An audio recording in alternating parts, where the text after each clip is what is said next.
You're listening to the Deep Purple Podcast, a fan podcast about one of the most legendary bands of all time, Deep Purple. We take a look at the music, history, and people behind the band Deep Purple and beyond.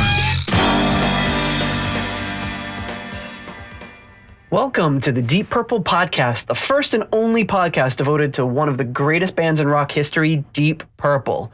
Today's episode is episode 12, Machine Head. And coming to you from the suburbs of Chicago, I'm your host, Nathan Beaudry. And coming to you not from Long Island, John Matola. Not from Long Island. And if you heard the last episode, you'd get that. Exactly. So you have to listen to the last episode before you listen to this one, or you'll be totally lost. We're going to do kind of one of our all-killer, mostly no-filler episodes. Machine Head's a big album. We really need to dive into it. There's tons of history that go into this one. And lots of great songs. So, but I do have a few little quick updates, a few things I did want to mention. So on social media, there's kind of like there's kind of four of us and three other guys besides our podcast who kind of bounce back and forth a lot of things. And I want to shout them out. One of them is T-Bone's Prime Cuts. He does this awesome radio show where he really does like the deep cuts. So, one of the things that really drove me crazy about classic rock stations is always hearing the same 10, 12 songs. You hear Baker Street, you hear China Road, you hear Werewolves of London, Sweet Home Alabama, Smoke on the Water, and then they kind of start it back up again. So, he's playing tracks by all of those bands, but he's selecting, deep cuts, so he'd play, instead of Sweet Home Alabama, he'd play I Ain't the One, or, instead of Smoke on the Water, he'll play, I don't know, Never Before, or something off Gen 3 or Mark 3 or Mark 4. So, it's kind of what I always wished classic rock radio would be. And honestly, I'd probably still listen to classic rock radio if it wasn't all those songs. And then at the top of every hour, they started off with "I Want to Rock and Roll All Night." What would be a good good Kiss deep cut to throw in there? Ooh, right off the top of my head, because I went to see Ace Frehley the other night. Oh, and I was really, really happy with the set list. But one of my favorite deep cuts, which I don't know if it qualifies as deep anymore, but maybe because Kiss themselves won't do it, is "Parasite" from the second album. Ah, all right. See, there you go. And I'm sure that's what Terry over at T-Bone's Prime Cuts would play. He's not going to play one of the four main radio songs that Kiss has. But anyway, I think we can all agree that you and I are definitely deep cut fans. Absolutely, yeah. We can. I'm sure we'll get into that a lot more when we get to Smoke on the Water today. Yeah. Another guy I really want to call out is Skynyrd Reconsidered. Just a great show. I've talked about it before. I knew absolutely nothing about Lynyrd Skynyrd before that. And his first season, he did the first album. His second season, he's 3 songs in, I think, to the second album called Second Helping. And I've learned that I'm a Lynyrd Skynyrd fan. Their stuff's awesome, and I never really appreciated it before. Even when he got to the point where he played Sweet Home Alabama, which everyone's heard a million times, I was like, when you really look at this in the context of the album, that's a really good song, but just suffers from being completely overplayed. Right. So great podcast. He said some really nice stuff about us on his last episode, and that's not the only reason I'm saying nice stuff about him. His show's great. It's nice short episodes, gets to the point, and he's hilarious. He has a really good take on the whole thing. And then the last one, of course, is Sabbath Bloody Podcast, the first people to really shout us out, or first person, I should say, is a one-man. Both of those guys, all 3 of those guys actually are one-man shows, so it takes 2 of us to do what one of those guys do on their own. But really great content. He just did the Tear album by Black Sabbath, and now he's done a kind of a warm up to. He's gone through all the material that Dio did between Black Sabbath and re-entering Black Sabbath, and I've listened to that episode, and it's great. And I'm looking forward to hearing his take on Dehumanizer coming out pretty soon. Nice. Yeah, that was that one's kind of a forgotten one for me. Sometimes I kind of forget that album came out, and it's really pretty good. I totally forgot about, like, I don't even know if I've ever heard it, but I totally forgot Dio was in the band again, and then I saw it. I was like, oh yeah, he was in there again. Like, I almost kind of lost track of the timeline, because honestly, I didn't pay too much attention to Sabbath after he left.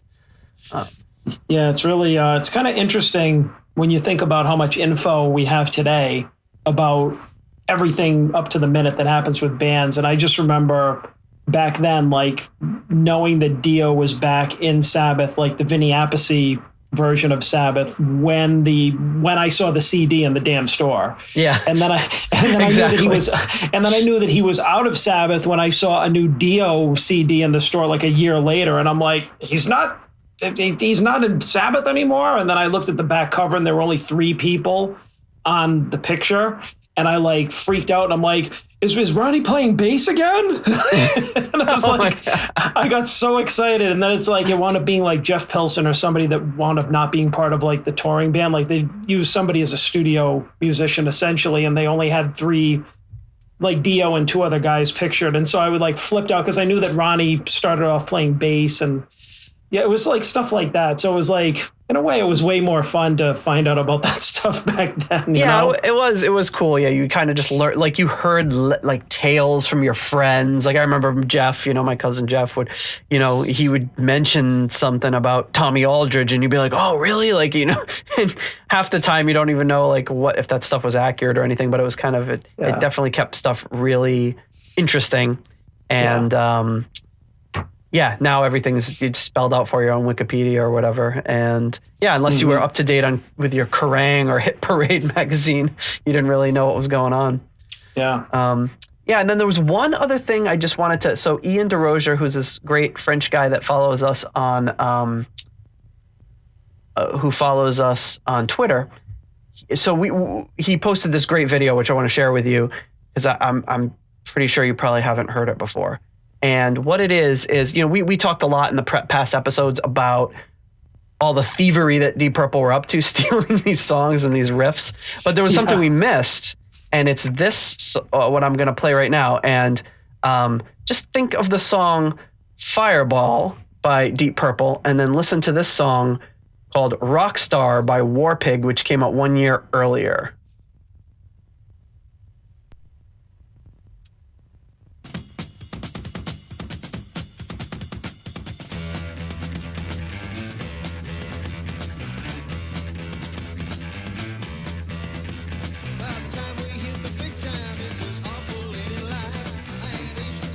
So there's definitely some similarities there.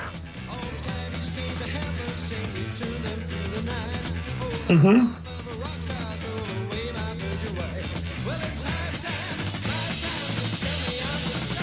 So it kind of loses it there, but definitely that verse riff is very, very similar to Fireball. A little funkier almost.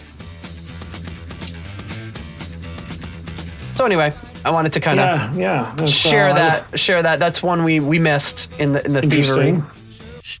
Those thieving bastards. Richie even has there's like an interview with him on YouTube where he talks about thievery, about his thievery specifically.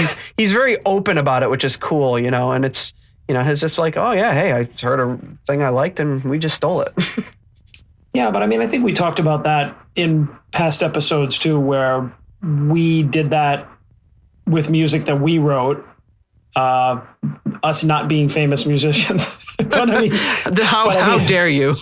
But I guess the point being is that when you're a fan of music, whether you make it or not, you just wind up doing it, I guess. Yeah, you do it on it. But the great thing is, like, Richie is like kind of unapologetic about it. He just does it, and he's like, yeah, I did it. He's like, no, I did that intentionally. I didn't. It wasn't like, oh, I was listening to a lot of that. It's like, I wanted to sound like that, so I did it. Well, that's just Richie, though. He's like, I'm just going to be a bastard. Of course, he's unapologetic about it. It's Richie for crying out loud. He's unapologetic about everything. So yeah, the only other thing I had to kind of update was just kind of we're having YouTube problems, and it's very strange. It seems I saw that. It seems like the the bonus tracks seem to be consistently what get us. Which is really weird. It is really weird because I mean, if you go on YouTube, you can find full albums. Almost any album you type in, you find a full version of. Here it is, full album, and that you're not allowed to monetize it. You're not allowed to put ads on it. YouTube can put ads on it and make money from it to, pay the artists or whatever, and that's fine. Like, we're definitely not making money off of this. We're not looking to make any money. And I think it's a shame because honestly, last week we basically did like a 2-hour advertisement to buy the Fireball 25th anniversary edition CD or album, and they took it down, so it's like, for whatever, I don't know how many people would listen, but we're advertising this almost and we're not allowed to comment on it. So. Well, it's weird though, because I know that you and I talked about this a lot before starting the show about, can we use the actual music? Can't we? And somewhere along the line, I had heard something where us commenting over the songs as we do, like, what do they call it? Fair use. Fair use, but it was something else, like us doing like a commentary of that is different than like over the like a video clip or a audio clip or something like that is different than if we just put up the album, which is like you just mentioned, people do it anyways, and it's been up there. Some of them been up there for like, it posted 10 years ago, and you put up the other day, and it's taken down. I was actually thinking like last week or whatever, making a joke like, wouldn't it be funny if they like blocked our video for like the noise abatement tapes or something like that? And then sure enough, I get an email. It says noise abatement tapes. Like I get an email for each individual song, and it was like noise, and one of them was copyright strike. Or not, it's not a copyright strike, but it's a copyright material, backwards piano. I'm like, it's literally people screwing around while they were drunk, and we can't even have it like us commenting over it.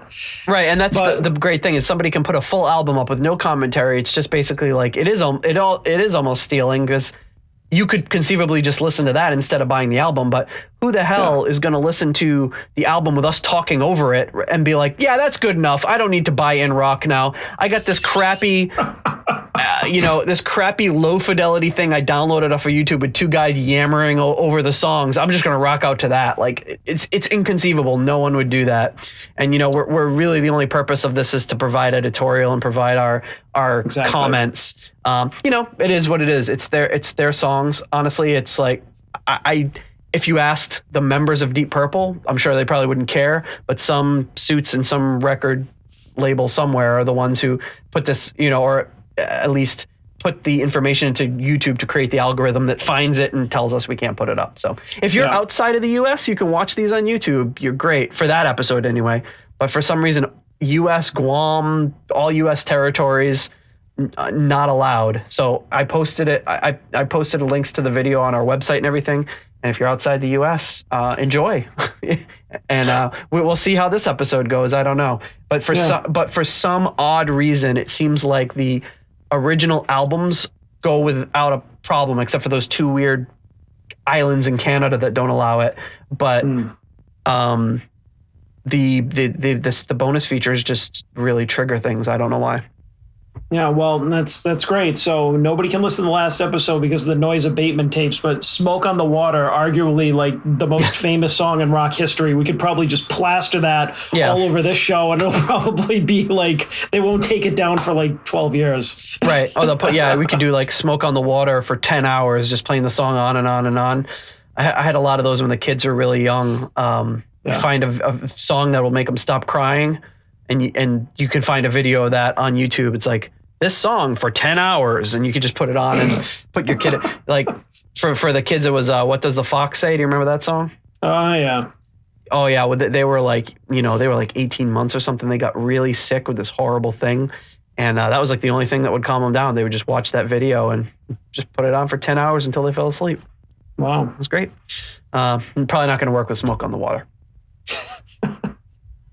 Okay, so anyway, that kind of gives you updates on the show, what's been going on, and with that, we're not going to do notes from the field, I guess, because it's not it's not Deep Purple related, but how was Ace Frehley? Yeah, I'll just quickly comment that I went to see Ace Frehley last Saturday, I think, in New Bedford, Mass. Really small venue called The Vault, which is really cool. It's very reminiscent of some of the smaller venues around here, like you remember the Strand or the Met Cafe. Doesn't Kiss have a thing called The Vault too? No, that's Gene Simmons' vault, where he has just he, like for thousands of dollars sold like basically all of his crappy demos, which I haven't really heard any of them, but some of the, because they, I guess the people that paid for that do not want to put it for free on YouTube, like post that kind of stuff, because they paid so much money for it. It's something like 30 or 40 CDs, and it's literally from like the first like handheld recording song that Gene did when he was like a teenager to like Eddie and Alex Van Halen playing on the demo of Christine 16. Really? He sold the actual originals to like a single person, and no, he like, it's not like a Wu-Tang album sort of situation, is it? No, he had made this thing called The Vault, which I'd actually seen at the New Jersey Kiss Expo back in December, and it's like a big, it's like a safe looking thing, and on the inside of it, it's like an elaborate box set. Yes, exactly. Okay. And you could buy it with the experience of having Gene come to your house, or like a public meeting places with like, hey, Gene, go do my dishes. That sink's overflowing. But it was, for a while, it was like Gene, and he brought Ace along with them, and there were some videos of like them like just acoustically jamming in like people's like living room, wow. And they invited like 20 of their closest friends over and stuff. So it was a pretty good gimmick, but it was like I don't know where I was going with that. Oh yeah, that's right. That was called The Vault, right? Yeah, sorry, I derailed you, but I just remember I know I hear people talking about the Kiss in the Vault, and I wasn't sure. So it was another great marketing money making scheme by Mr. Simmons. He's good at that. Yeah. Hey, if I had a lot of great ideas or stuff people would want to buy, I'd be doing the same thing. So, anyways, try to sell my old demos. Let's see how that goes.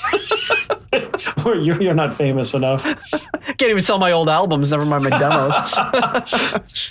But Ace was really, really good. I mean, I saw him with this band back in December, and they're much tighter now because they've been playing together for like another 6 or 7 months since then. And they were doing, like I was talking about deep cuts, like he did some Kiss songs, but he did like some of his own songs. I think he broke out like a Frehley's Comet song, which I think he notoriously doesn't usually do, like some of his 80s stuff.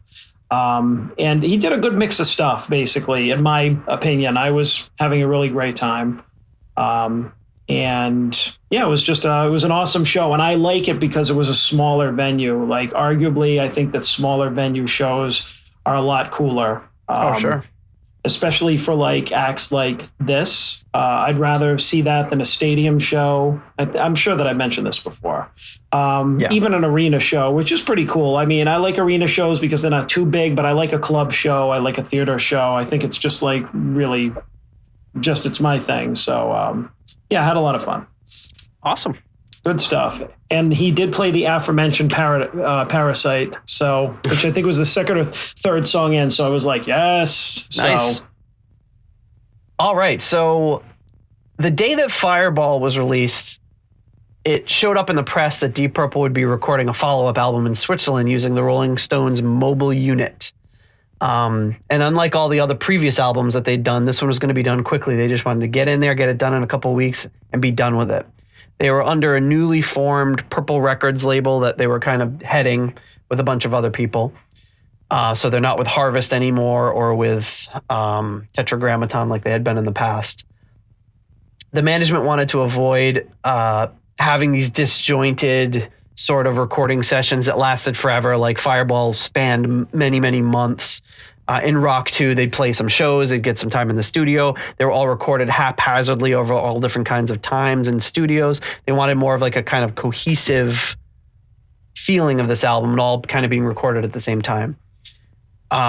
Fireball didn't have as many songs that worked in a live setting, like Anyone's Daughter, for example. So they wanted to kind of have an album that had more tracks on it that they could record live, or that they could play live, I should say.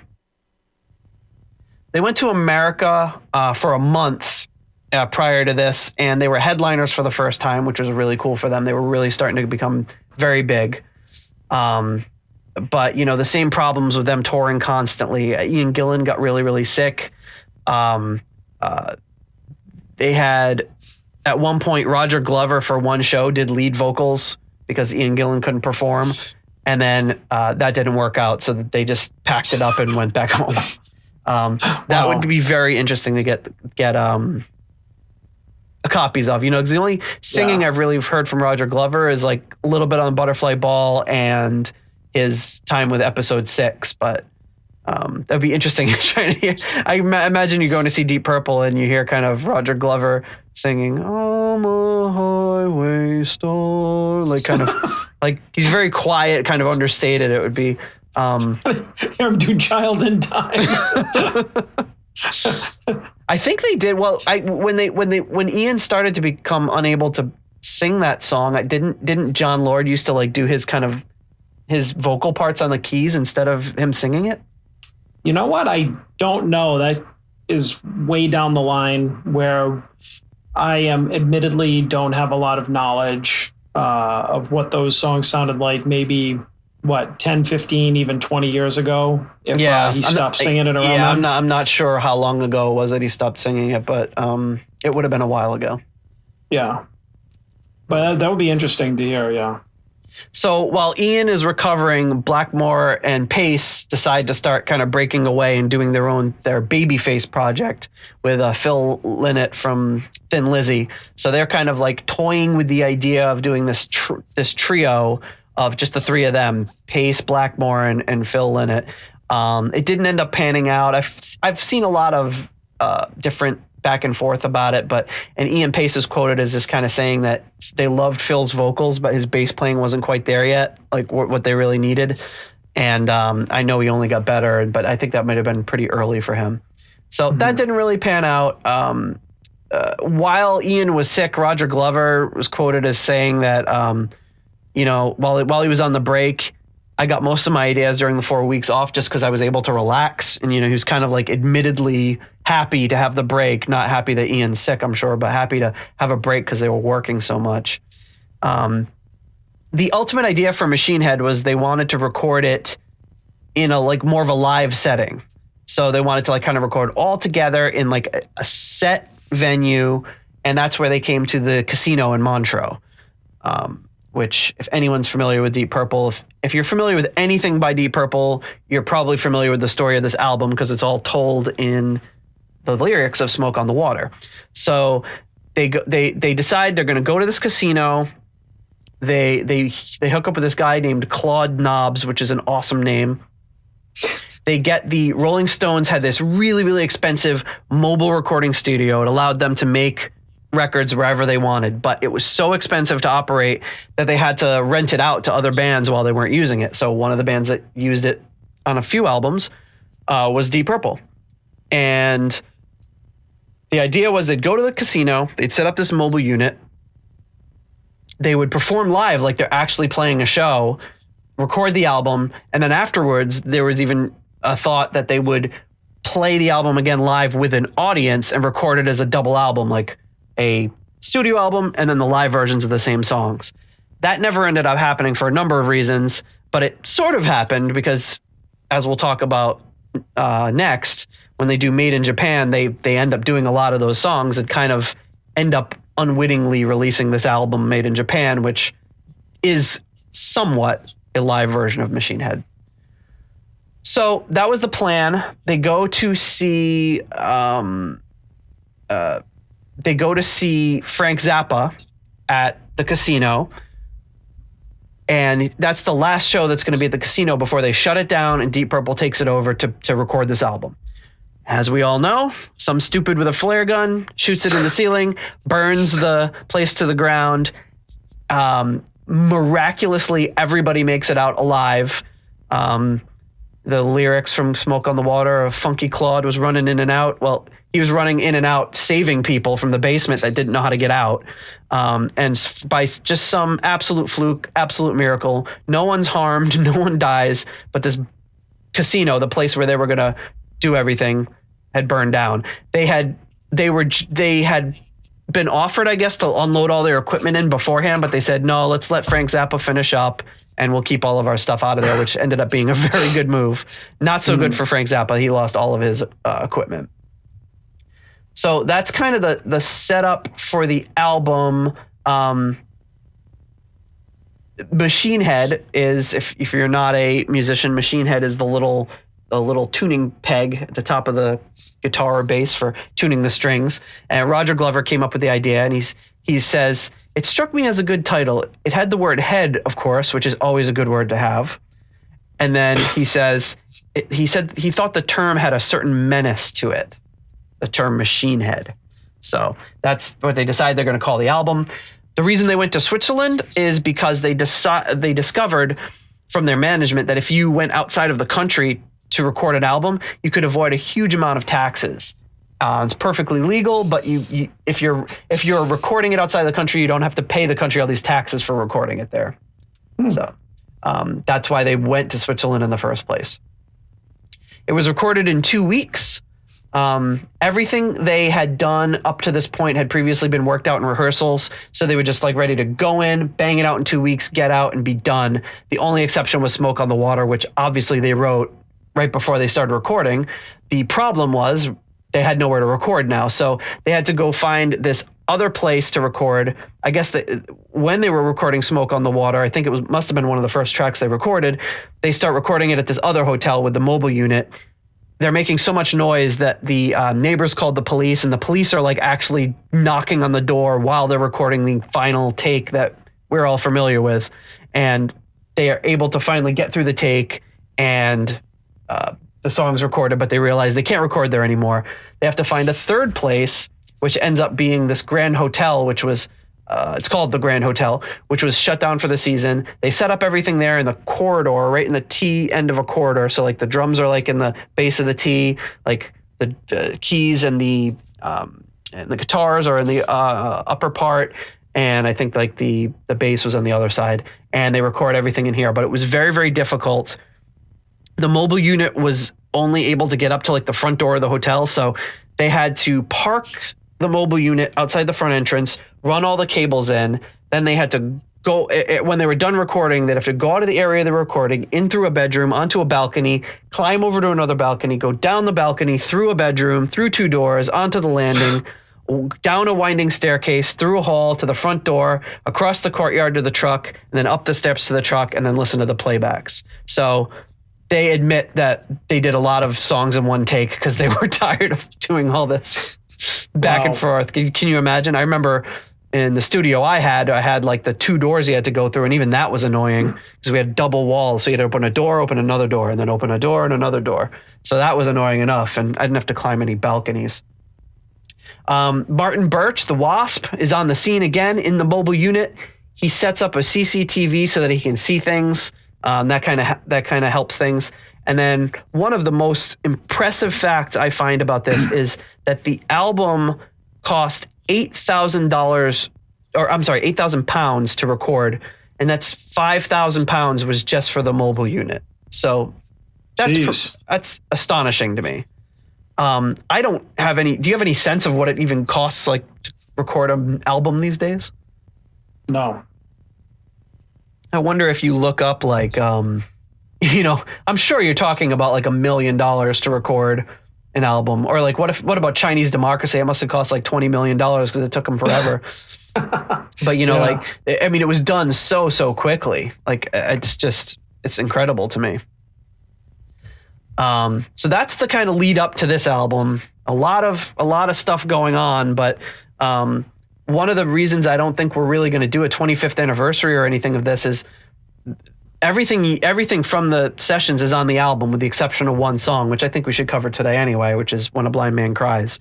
That's the only song they recorded that didn't make it to the album. It became a B-side, but Other than that, everything you hear was recorded there, and the special edition of Machine Head is mostly a lot of like the quadraphonic mix or the remixes and remasters. It's not a lot of other material because they didn't have any. Right.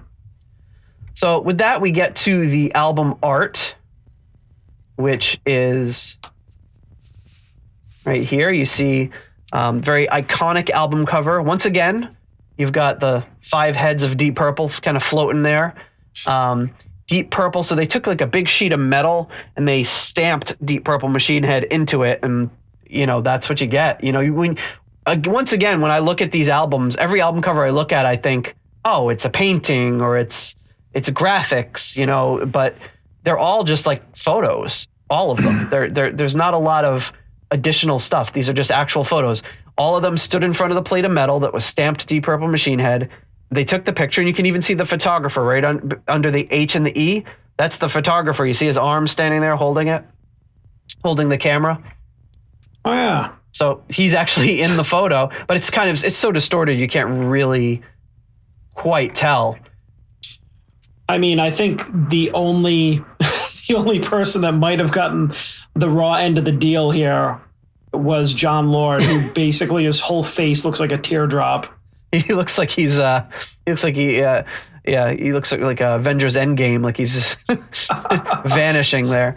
I mean, it's kind of a weird cover. You got kind of Ian Pace poking in from the side. Richie Blackmore is just like from the nose up. Ian Gillan, at least his whole face is in there, and Roger Glover with his standard issue kind of cowboy hat that he wore around that time. But it's definitely an odd album cover, keeping with the times. Like if you the albums from around that time, like what was it, 72? 72, yeah. 70, 72, like this, Black Sabbath, Paranoid. Paranoid's that's a really wacky album cover. Yeah, there are album covers like that. Like those two I always kind of lumped in together because I always thought like those were kind of my two like early 70s like heavy albums, but they were also really, I lumped them together as the weirdest album covers that I've ever seen. I mean, this is an iconic album cover, but it's a little weird. And I mean, but nothing like Sabbath had a lot of weird album covers. Like Sabotage is like totally crazy. Yeah. They're like standing in front of a mirror, but like it's not the reflection in the mirror. It's just them again standing looking the same way. And it's like this geezer wearing like those tight pants, and it's just weird. Kind of an overall weird album cover. Yeah, so this one is definitely, it's cool because this cover is very creative. Yeah. I mean, one thing I was going to ask you before that was if there was an original picture of them before they distorted it, but you answered my question by saying that this is the original picture, it sounds like. So that's the photographer was standing right there with them, and the photographer's name was Shep Sherbel. And some interesting information about him, looking into him. He's born in New York City. In the 60s, he went to London. He photographed a lot of musicians. He photographed the Beatles, The Who, Keith Moon, Cat Stevens, Jimi Hendrix, Rolling Stones, a lot of Grand Funk Railroad. And then after that, in the mid 70s, he's like, okay, I'm done photographing bands. And he goes to the White House and is like a White House correspondent and does like photojournalism covering the White House and Capitol Hill. And after the photo shoot that he did for this, the camera that he used to take the photo for the Machine Head, he sold it to Roger Glover. And Roger Glover got his first Nikon camera from that, which is very interesting. And this photographer, Shep Sherbel, passed away last year, actually, August 18th, 2018. So rest in peace to a very well-rounded photographer there.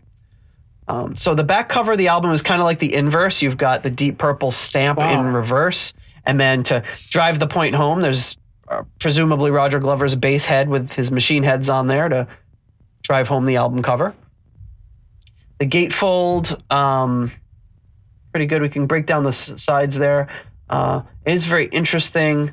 You see they label some of the names, but not all of them, but it's kind of all the people that were involved in the album. You can see Martin Birch there. You can see a lot of Ian Gillan. You can see Roger Glover. Richie Blackmore, Claude Nobbs gets a shout out. He's got kind of like, it almost looks like John Lord saw his look and wanted to take it from him. Those glasses and that mustache. It's like, oh, Claude, I like what you're bringing there. It came with a lyric insert, which you can see right here in the, I guess, the first release anyway. So there's the left side of the gatefold. The only person getting called out there is Claude Nobbs. Ian Gillan's like in a bathrobe, smoking and recording vocals. There's a picture of the casino burning down. What's that in the top? That guy's wearing let's see if I can bring that over. Stone Roller. It's a shirt that says Stone Roller on the back of it. I don't know what that means. You got the machine heads again of Roger Glover's Rickenbacker. And then there's some text in the center which says, this album was written and recorded in Montreux, Switzerland between 6th and 21st December 1971. To thank by name everyone involved would be tedious, but one must be named, Claude Nobbs, without whom, etc. To him this album is gratefully dedicated. And then they call out Jeremy Bear, Ian Stewart, and Nick with the Rolling Stones mobile unit, and we're pleased that they did. The townspeople of Montreux, after their initial shock, helped us a lot, and we thank them too. Maybe that's what Stone Roller was something to do with the mobile unit. Rolling Stones? Stone Roller. Yeah, that makes sense. It rolls around. Stone Roller. I need no further research. I'm convinced. And then the right side of the gatefold, you've got the band members, Ian Pace at the top right, Ian Gillan in the center, John and Lord just below him, and then Roger Glover off to the side. And then I read somewhere that Tony Edwards had called Roger Glover to the office and said, hey, can you tell me which pictures of you would like to use? And Roger Glover said, sure. And he picked all of these pictures of him. And he called all the other members of the band, but everyone else blew him off. So that's why there's more pictures of Roger than anyone else. So you see, it's quite a few pictures of Roger in the gatefold, but deservedly so. And we're back to that lyric sheet that was written in calligraphy. The lyric sheet there, you can get a little zoom in. It's kind of pixelated, but it's all the lyrics to the song, all written in calligraphy, and that's the album as it was released. Nice. So that's the setup right here before we get into the songs. Just a kind of an iconic album cover, a unique story behind the album, some really good stuff. I find like a lot of the albums that I really dig are albums that were done, I don't want to say outside the studio, because I guess anywhere you'd record is a studio, but done on like in a location with like personality to it. Like another one that jumps to head is like the Blood Sugar Sex Magik. They went to that studio. It was a studio, but it was like also a house, and it was like they lived there while they were doing it, and you kind of like get that whole sense from the album of them being in that location rather than just going to the studio this day or going to the studio that day. And you get that sense from this album too. It's so cohesive, and there's no mistake to why it's, probably, it must be their best-selling album of all time, right? If I had to guess, yeah, I would think it's got to be. Well, anyway, if you're thinking about of all time, I would say that, or I would guess that Perfect Strangers would probably have trumped it. Yeah, that's quite possible. Not as iconic, but such a big deal when people had waited, at that point it will only been about 12 years, but from thinking Deep Purple would never exist again to, oh my God, they're back and it's our favorite lineup, everyone must have went crazy.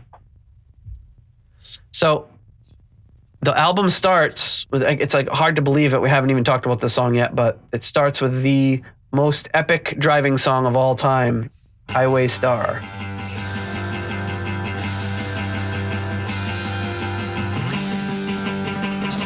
That goes up that octave on the bass. It's just pure magic.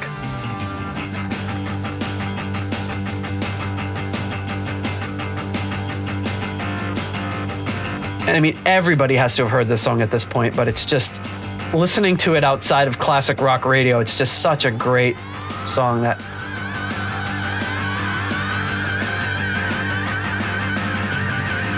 And I don't know if that's quadruple tracked or if he recorded, if it's just some sort of echo on the vocals. Yeah, that's great to hear Ian's vocals kind of coming in like that. Yeah, and in the headphones, it's coming in from the side, this side, and that side. It's just coming from all over. It's almost like a declaration of like, yeah, baby. Exactly, I'm back. Exactly, yeah.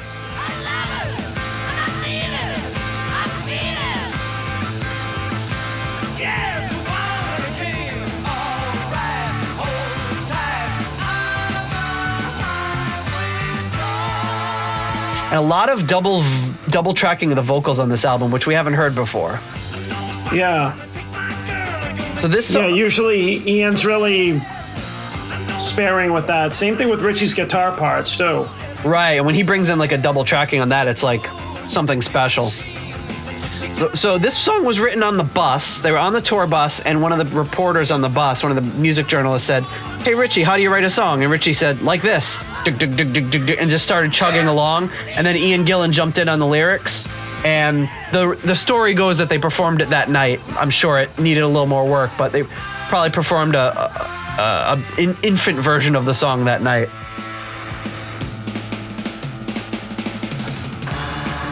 And John Lord says in the back of the bus on the way to the show, they were, they played it in sound check that night, and that they were looking for a new song, a new opener from Speed King, and they went with this one. Definitely a great opener. John Lord again. This must be dual tracked here too.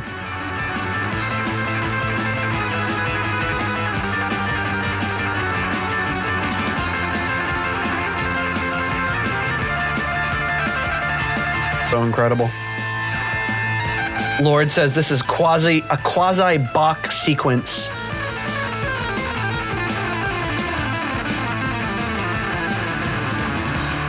Well, John Lord more successfully hiding his classical roots these days.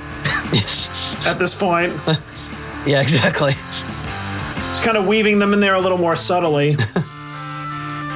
This is a great little.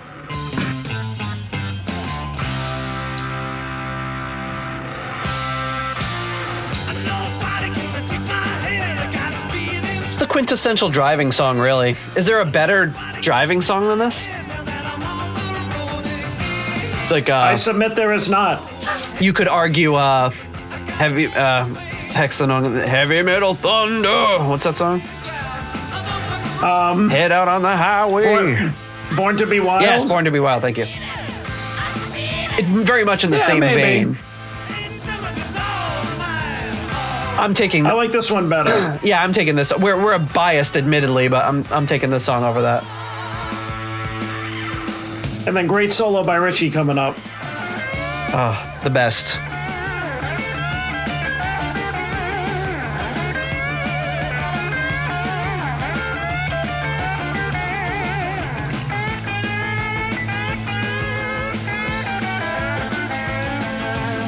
I don't know. I mean, you could tell by also how they double or triple track these parts that they obviously took time with them.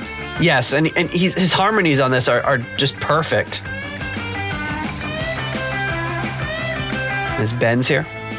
His chromatic bends. Now he's doubling it on the other guitar.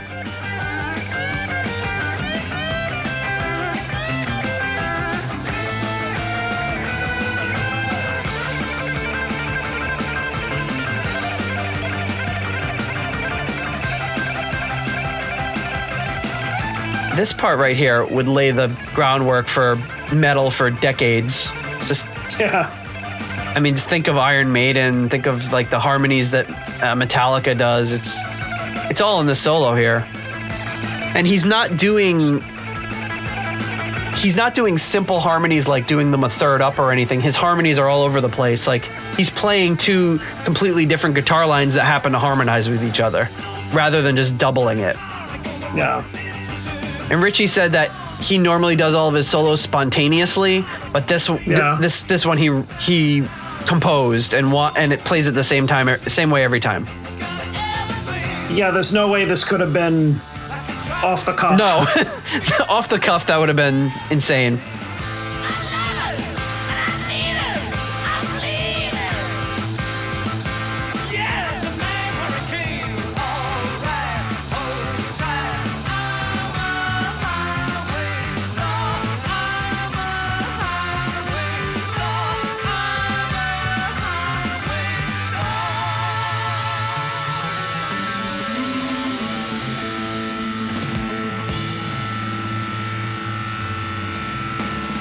Love how it ends.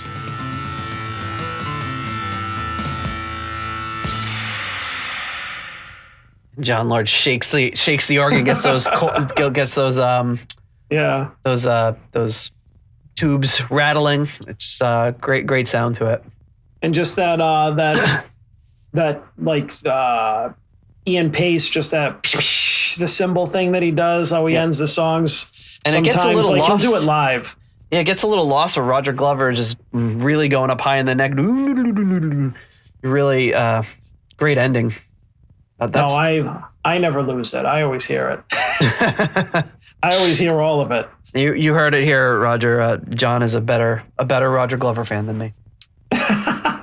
But yeah, you could definitely tell just from the opening that this album had more intention, less spontaneity. They worked out more of their parts. They took more time, like you said, composing the parts, because there's no way from like Ian's vocals being tracked like that, John Lord's organ, Richie's solo, that they didn't work that out. It wasn't intentional, and it's brilliant. And from a song that came so spontaneously, just in the here's how we wrote a song, and then it turns into this beautifully composed, pretty perfect rock song. Yeah, it really is. So I would say that is no surprise that, let's see, Highway Star, that we both gave it 4.5 Pilgrim hats. 4.5 Pilgrim hats, the highest rating that we have dished out so far. Yes. We're saving those fives. I don't know what the hell we're saving them for at this point. I know, right? It's hard to... And I will admit, with Highway Star, I did listen to this in a new light. It is one of those songs that I've heard so many times against my will. I don't want to say against my will. That sounds bad, but I've heard it so many times without it being my intention to hear it. You know, you hear it on TV and a show and a movie. There was this video game I remember used to play where they had like this MIDI version of it playing, Rock and Roll Racing. I don't know if anybody remembers this game. Me and Paul used to play it all the time, and they had like 3 songs. It was this one. It was Born to Be Wild, and there was one other song, and it was just like crappy MIDI versions of it. And I feel like I've heard that MIDI version of this song more than I've heard the original. Song. I'm a little tainted by that. The same with Smoke on the Water. But listening to it like for what it is, it's such a great opener, such a great concert opener, such a great album opener, such a great rock song. I stand by my 4.5 Pilgrim hats. Yes, me too. This is a declaration of intent. They're coming, they're smashing through, and they're just like, we're back, baby. You know, it's like, or we're here, baby. They didn't really go anywhere, I guess. We're back from tour. But just the whole, because I was listening to the whole album or after the whole album, and you could hear, I mean, if they have like certain instruments, and it was around the same time, so they were playing similarly and everything to like Fireball. And it's like, because Fireball was the previous album, but it's like, this one was like a little bit more like, do you know what I'm trying to say? What you said with the intent, it's more intentional. Yeah. Like, and Fireball is a collection of songs more so than this. This is an album. This is like, we meant it. It all sounds, I don't want to say it all sounds the same, but it all sounds cohesive. Like it's done at the same time, done at the same, it's one of those albums that you put it on, you listen to it from start to finish, blows you away, and then you're done. Fireball is like, it's ups and downs. It's anyone's daughter. It's just all over the place, even though there's a lot of good stuff. Well, I think overall the songs are better. The production is better.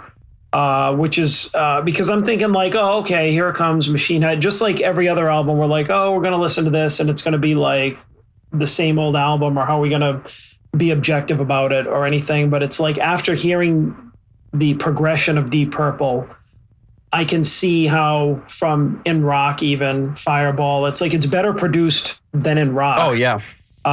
Just because it is. And it's better better songs than Fireball, and it's better playing than both of them because obviously they've been playing live every night for 2 years. Yeah, 2 more years. So I think that's like this was the time that they released the perfect album for them. It was very, I don't know, just all the songs on it are great. So right off the bat, you know this is going to be a great album. Before you do the next track, may I request that you turn the volume down just a little bit on that because it was pretty loud on my end. On the songs? Well, yeah. Sure. For the songs. Yeah, while we were commenting. Yeah, this might be mastered a little heavier than the other songs. Okay. All right, I'll bring it down for the next track, which is Maybe I'm a Leo. I really like this one.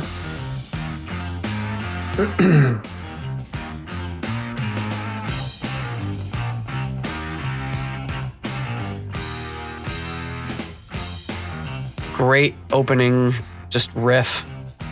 The song was originally titled Blues Riff.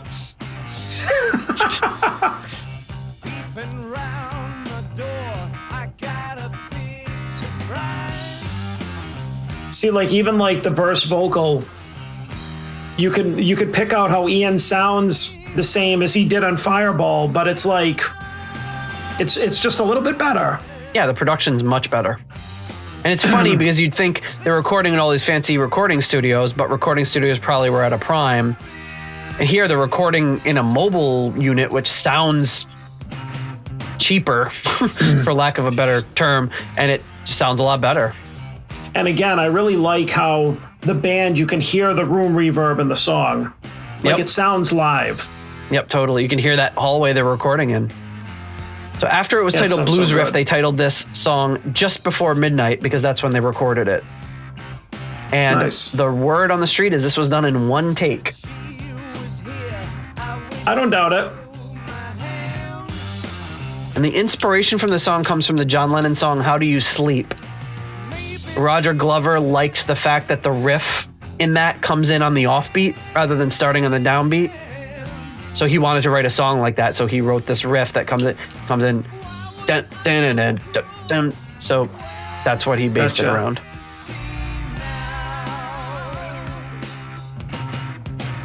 He also states that it came in on the fourth rather than the root of the chord, which is something different he wanted to try as well.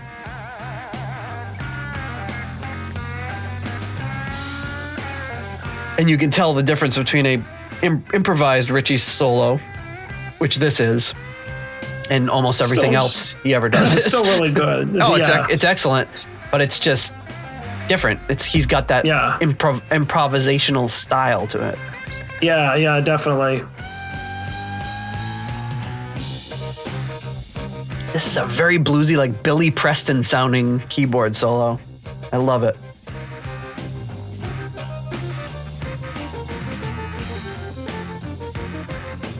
It's got that like whirly sort of Fender Rhodes feel to it. I like how they're always trying different stuff. Yeah. Some sort of electric piano. I'm not quite sure what it is, but it sounds great. Now, one thing that I love right after this is what Ian Paice is doing on the drums. All over this. Yes. He's coming in on these like kind of offbeats.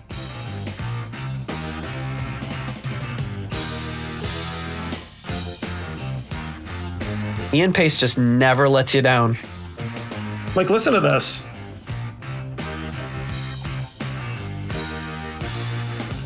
I think there's a reason that drummer is the only job in Deep Purple that's never been filled by anyone else. Who the hell else is going to do it? He's so incredible. Yeah, it was just really going nuts on this song, if you think about it. I think he is on most songs, but he's so clean about it that you almost miss it because he's keeping the whole song together, but yet going crazy with fills at the same time. Yeah.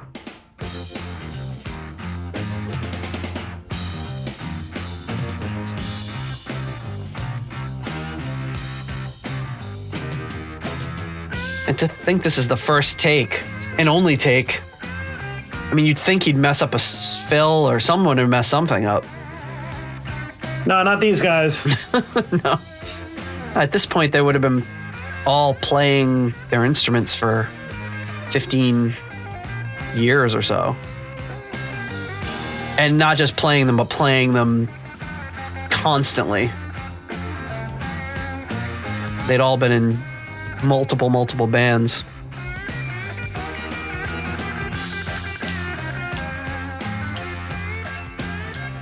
It's really good stuff. Yeah, Maybe I'm a Leo.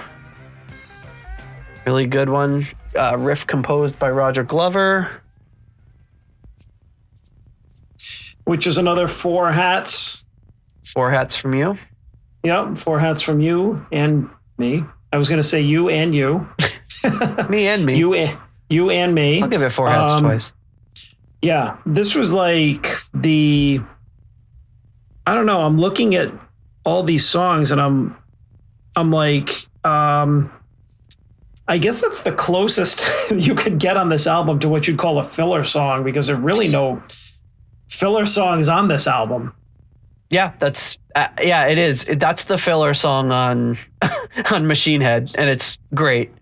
Yeah, so it's not even. Maybe I should take that back. There are no fillers on this album. For by Machine Head standards, that's a filler, but that's not to say it's not great, because it is. Yeah. But I mean, I never skip it. Like usually a song after Highway Star, you'd think like, oh, that's got to be absolute dog crap. Whatever's coming after this, it's not going to be any good. It's going to be so boring, but it's kind of like Speed King. It just kicks your ass. And then it goes into No, No, No, which I like almost maybe better than Speed King. It's because it's just such a rockin' song, and it's kind of used that same formula. Yeah. So, I mean, it's fantastic. It's just a different feel, a different vibe. Then, the opening track, obviously, I mean, the first one just kind of punches you in the gut. And then this one just kind of is a slow rocker. Like you said, a blues, like a heavy kind of blues feeling. Yeah. All right. Did we give ratings on that? Or? Yeah, I said earlier we were four hats. 4 hats. 4 hats each for Maybe I'm a Leo. 4 across the board. Which I really like that song because it's just really laid back and bluesy as opposed to Highway Star, and it's like some of those other songs we were talking about on some of the previous reviews that we were doing, that it grooves and it's a head bopper, and it's really good. Whereas Highway Star is a head banger. Yeah, it goes from head banger to head bopper. For sure. Yeah. And then after our head bangers and our head boppers, we go to Pictures of Home.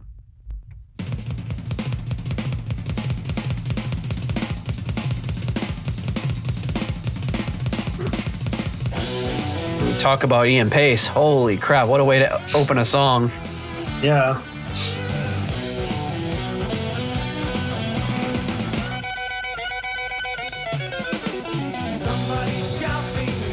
Good stuff. It's kind of chugging guitar. This reminds me of kind of their version of Immigrant Song. Something about it, the vocals and the chugging guitar.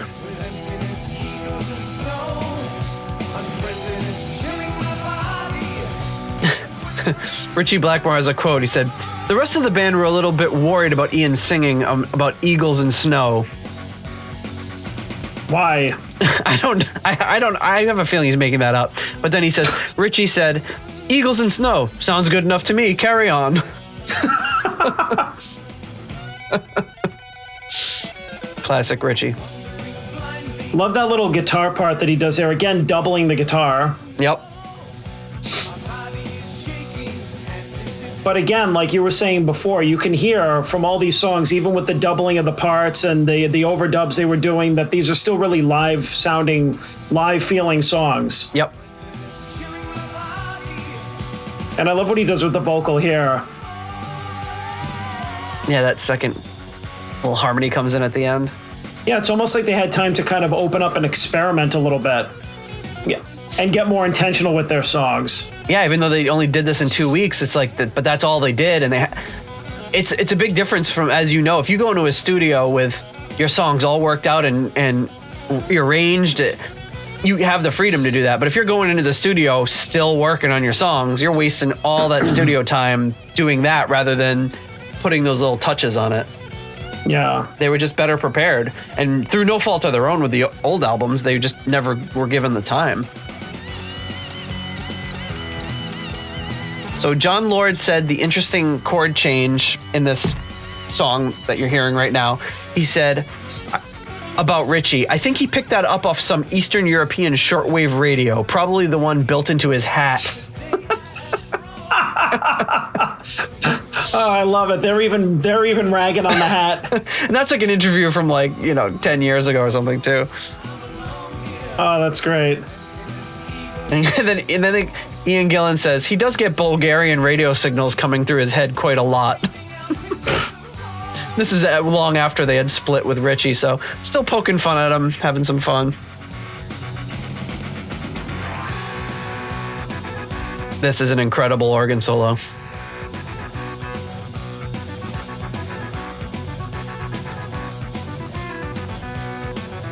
Right here.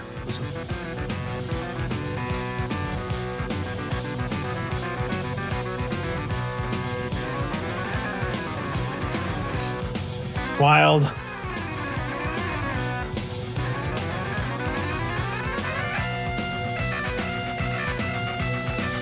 Roger Glover in one of the documentaries saying that there's John Lord, he messes up the note, but he's like, you just do it again and again and again until it sounds right, and then you move on, you know? And he said he did that second chromatic run, that he did the second part as a, and here comes Glover's bass solo. This is wild.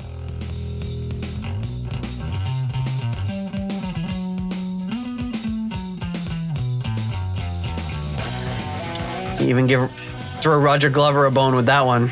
Some good stuff. But I love it. Even when these guys do something like atonal like that, it still sounds so good. And you get that false ending with that just kind of chaos. And then the drums come back in. So John Lord did that chromatic run, and then he overdubbed it with he did a second track because he didn't think he could do it clean enough. Yeah. But in one of the documentaries, you see him do it with both hands. Like, he's like, see, it's really hard to do. And then he does it like perfectly. He's like, yeah, that's why I did a second track. You're like, I think you could have done it with one track.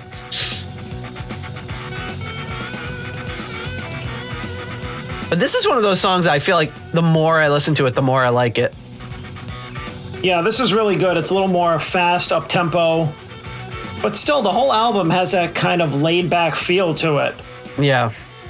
It's not like, too laid back. Yeah, but it's like they're doing the same sort of heavy material that they're doing it in rock, but they're doing it more effortlessly. Like they're doing it like it's coming more naturally to them. They're like, oh yeah, here we'll bang out this song with like where John Lord does like some absolutely insane chromatic run on the keyboard, and it's just no big deal. Well, the production on this whole album too is a lot cleaner. Yep. Than say in rock, a lot more similar to Fireball. But I think better that, I mean, if you're going to say that the production, because who produced Fireball? Was it the Wasp? Yep. The Wasp. So he was there for both of them. So let's just say, I think he was in rock too. Well, the production on Fireball and Machine Head seemed to be about even, but maybe now that I'm thinking about it, the production is a little bit better, but it's got to be mostly the performances. Yeah, the performances I think are better because the band's not as rushed. Yeah. And I mean, like I was saying before, even in that song, there were a few kind of like, I guess, would you call them that? Like atonal kind of parts, or like notes that are kind of like Roger's bass solo. It doesn't sound like very pleasing to the ear. Like it hits a couple of notes there that you think yeah, it's like a little bit off, but yeah. Yeah, they're kind of like these offbeat notes, or even when the false ending where they go and you're just kind of like but it's like it's not like it's bad. You're just kind of like when these guys do it, it fits. It makes sense. And they're doing it. It's jarring on purpose. Yeah. They're just masters at it. They're great. So, Pictures of Home. Wow, you gave it 4.5, and I gave it 4. I admit, I changed my rating this morning. I was listening to this. I was working out, and I was listening to this, and I was like, screw it, I'm giving it 4.5. It was too good. Well, that's okay. I was thinking of maybe doling it out a bit of a higher rating, but I'm just going to keep it the same. No, you go with your gut. I had to crank that one up because there's something about the chorus of that, Ian singing of the chorus and everything. It's just it just gets me. I just love it. Mm-hmm. Yeah, it's definitely just another great song from the band. Perfectly executed. Speaking of great songs from the band, let's do another one. This one starts off. This one starts off like kind of a reggae number. This one's Never Before. I love the way this one starts off. It's very unexpected. But also because you hear the room again. Yep. You hear the reverb of the room on Richie's guitar.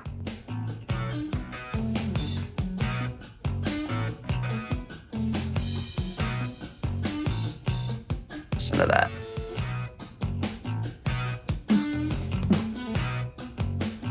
Like you can just close your eyes and just picture them all jamming in this room.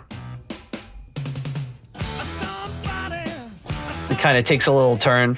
But there's one interview with Glenn Hughes where Glenn Hughes is talking about, Richie talks about, I don't want to be in a funk band, that's why I left. And Glenn Hughes is getting all mad and saying, Richie Blackmore is a damn funky guitar player and he doesn't even know it. And you hear that at the beginning of this, like he says he didn't want to do funk, but that is funky, the intro to this. He doesn't want to admit it. He's funky.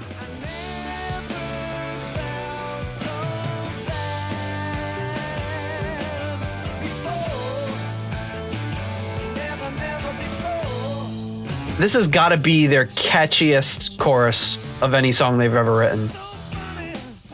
Or song.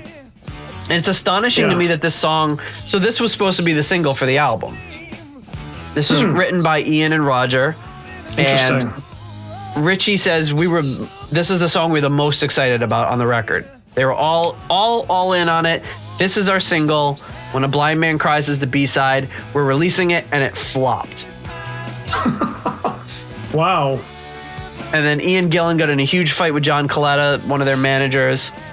And he's saying that John Coletta didn't promote the album well enough, but that's a bunch of crap because it was on promos on TV and everything. It's got this nice little chorus section here, or a bridge.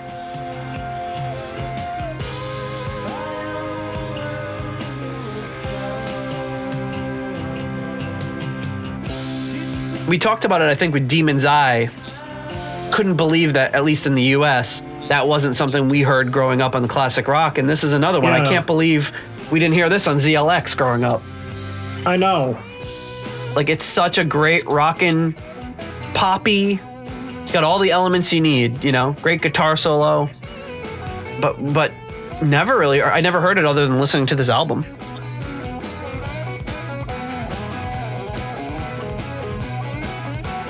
Great tone from Richie.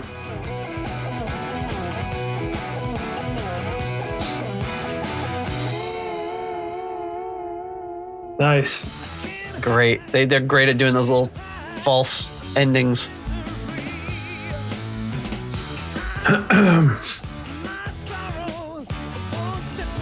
So this was the album. This was the one they fought with the record company when they put this album out, or they got it together. And they said, this is our single. And in the United States, I don't know if it's Warner Brothers. Warner Brothers said, you guys are out of your minds. Smoke on the Water is a single. And the band said, no, you're crazy. It's got to be, this is our single. And John Lord has an interview with John Lord where he says, well, how wrong can you be?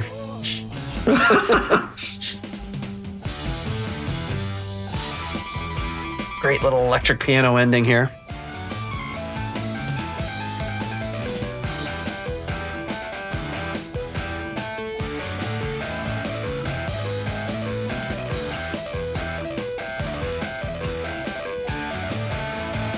Great. And it's 4 minutes long. They cram in guitar solos. They cram in organ solo, a little drum exit there. They've got the reggae sort of intro. I mean, they covered it all.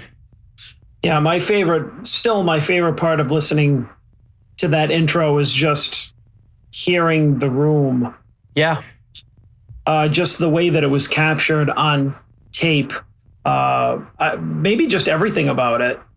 I never really thought of it until you said it as a reggae-ish type of, but it's just whatever it is, just all comes together and it's like really cool. And then the usual Deep Purple thing, they take a sharp left turn and nail it. It's like we never learn. They're like, oh, I see where they're going with the song. Nope, we're never right. Even if you heard the song 100 times. It'll be interesting to hear some of the later albums that we don't know and see if they still do that. If they're like, oh, when we really don't know the song, we're like, oh, this is, and then, oh, I didn't see it going that way. Well, that'll definitely be interesting for us. I don't know if they have abandoned that. I don't remember as much of that from Mark III and Mark IV, but I've admittedly been on a Mark III and Mark IV fast since we started the podcast because I wanna hit it like it's fresh, you know? Well, me too. I mean, I pay attention to David Coverdale's shenanigans, but that's about it. It's hard not to. Encore. What? Encore. Encore. We said for our listeners out there, me and Nate will just send each other crazy pictures of David Coverdale that just pop up like on Instagram, or maybe we're searching for him, or maybe you find him on Twitter, but it's usually of him just like, using his microphone as a big dick.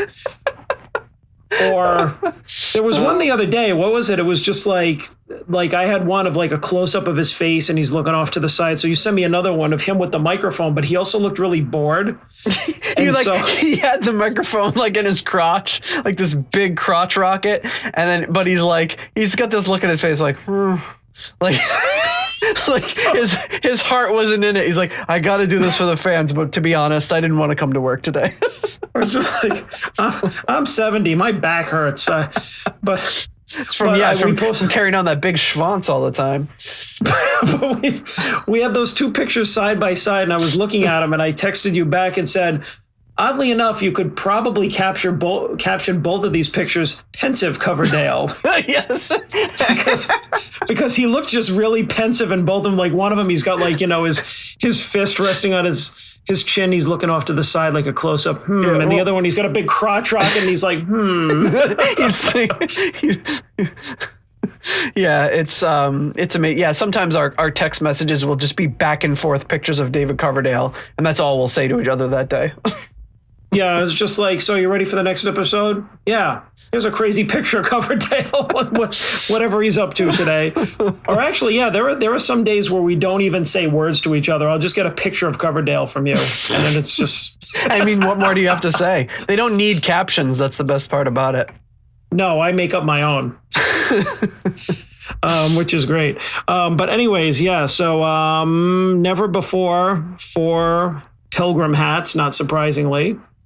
Nope. And I toyed with giving that 4.5 because it's a great song. This album is tough because I am also kind of torn between, like, I don't want to just hand out these great ratings for it because it's Machine Head, Right. Yeah. So, but at the same time, I'm listening to it and I'm just like, damn, it's good. So maybe it is justified. Yeah. But not that anybody's out there standing over me being like, I know what you're doing. But it's like, I think it's a standard I hold to myself. Like, I just didn't want to hand out great ratings because I know that it's a classic album. But I guess like I've gained more of an appreciation for the album being what a classic it is because the songs are damn good. They're fantastic. It's actually astonishing. And it's like, I know, I feel like we talk about all these albums like we're hearing from the first time, but I think we're hearing them in the most critical light we ever have. And that's what's kind of making the difference here. It's just thinking about these songs in a way that we never did before. Before it'd just be on in the background or you're driving around with it. And now we're like sitting down and really thinking about them and just like, wow, these songs are good. And I think that's the difference. I think it keeps surprising me how we can keep approaching these songs that way. much differently because we're actually pushing ourselves to be critical about them, and we're going to talk about them. So, yep, totally. All right, so that closes out side one. And then after that, can you imagine getting this album for the first time, turning it over and hearing the riff that would change rock history forever?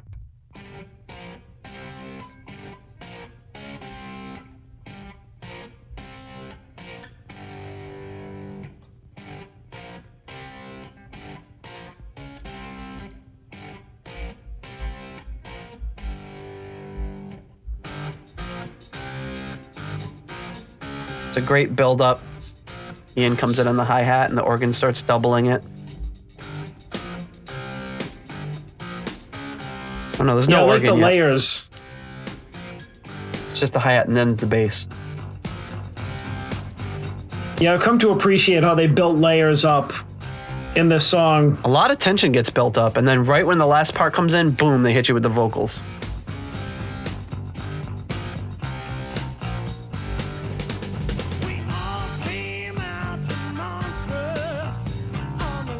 I like to listen to what John's doing in the song because I feel like it's underrated. Everyone focuses obviously on the riff, but yeah. But the interplay between Richie and John on the song is amazing. And this is the only. But yeah, Jon Lord does a lot of interesting stuff here. This is the only song that they wrote during the recording sessions. Everything else was mapped out in advance. Oh wow.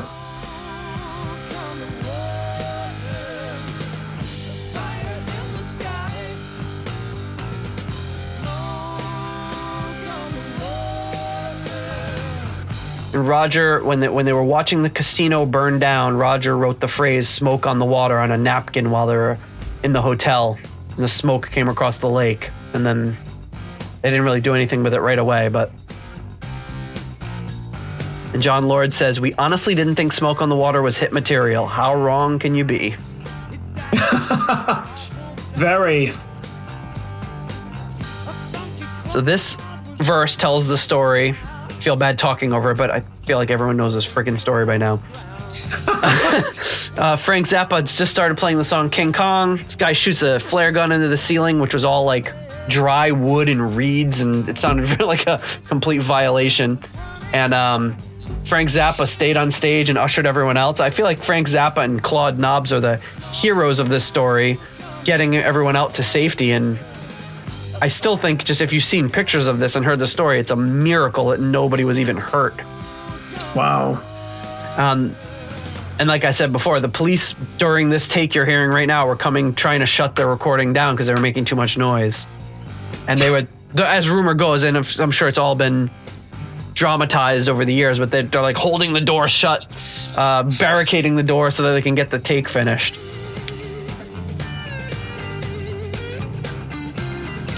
Always thought this was a good solo, though. Great solo, yeah.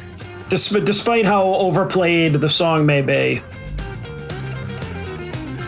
Jon Lord says about this song, "It's been very kind to us, that song. It's been worth 5 figures a year each, closer to 6. And then he says, its working title was Durnt, Durnt, Durnt. I love their working titles. Working They're so titles are lazy. great.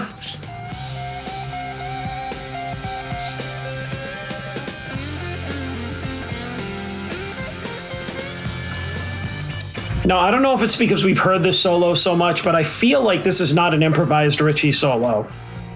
That way it when it comes back in. Yeah. He does that live too. He always brings that element back into it. Now this part I feel like there was not in the radio edit, this last verse. Every time I hear it I think, oh, this sounds different. Because this is a song that I heard mostly on the radio. Right. I could be wrong, but this verse always sounds more new to me.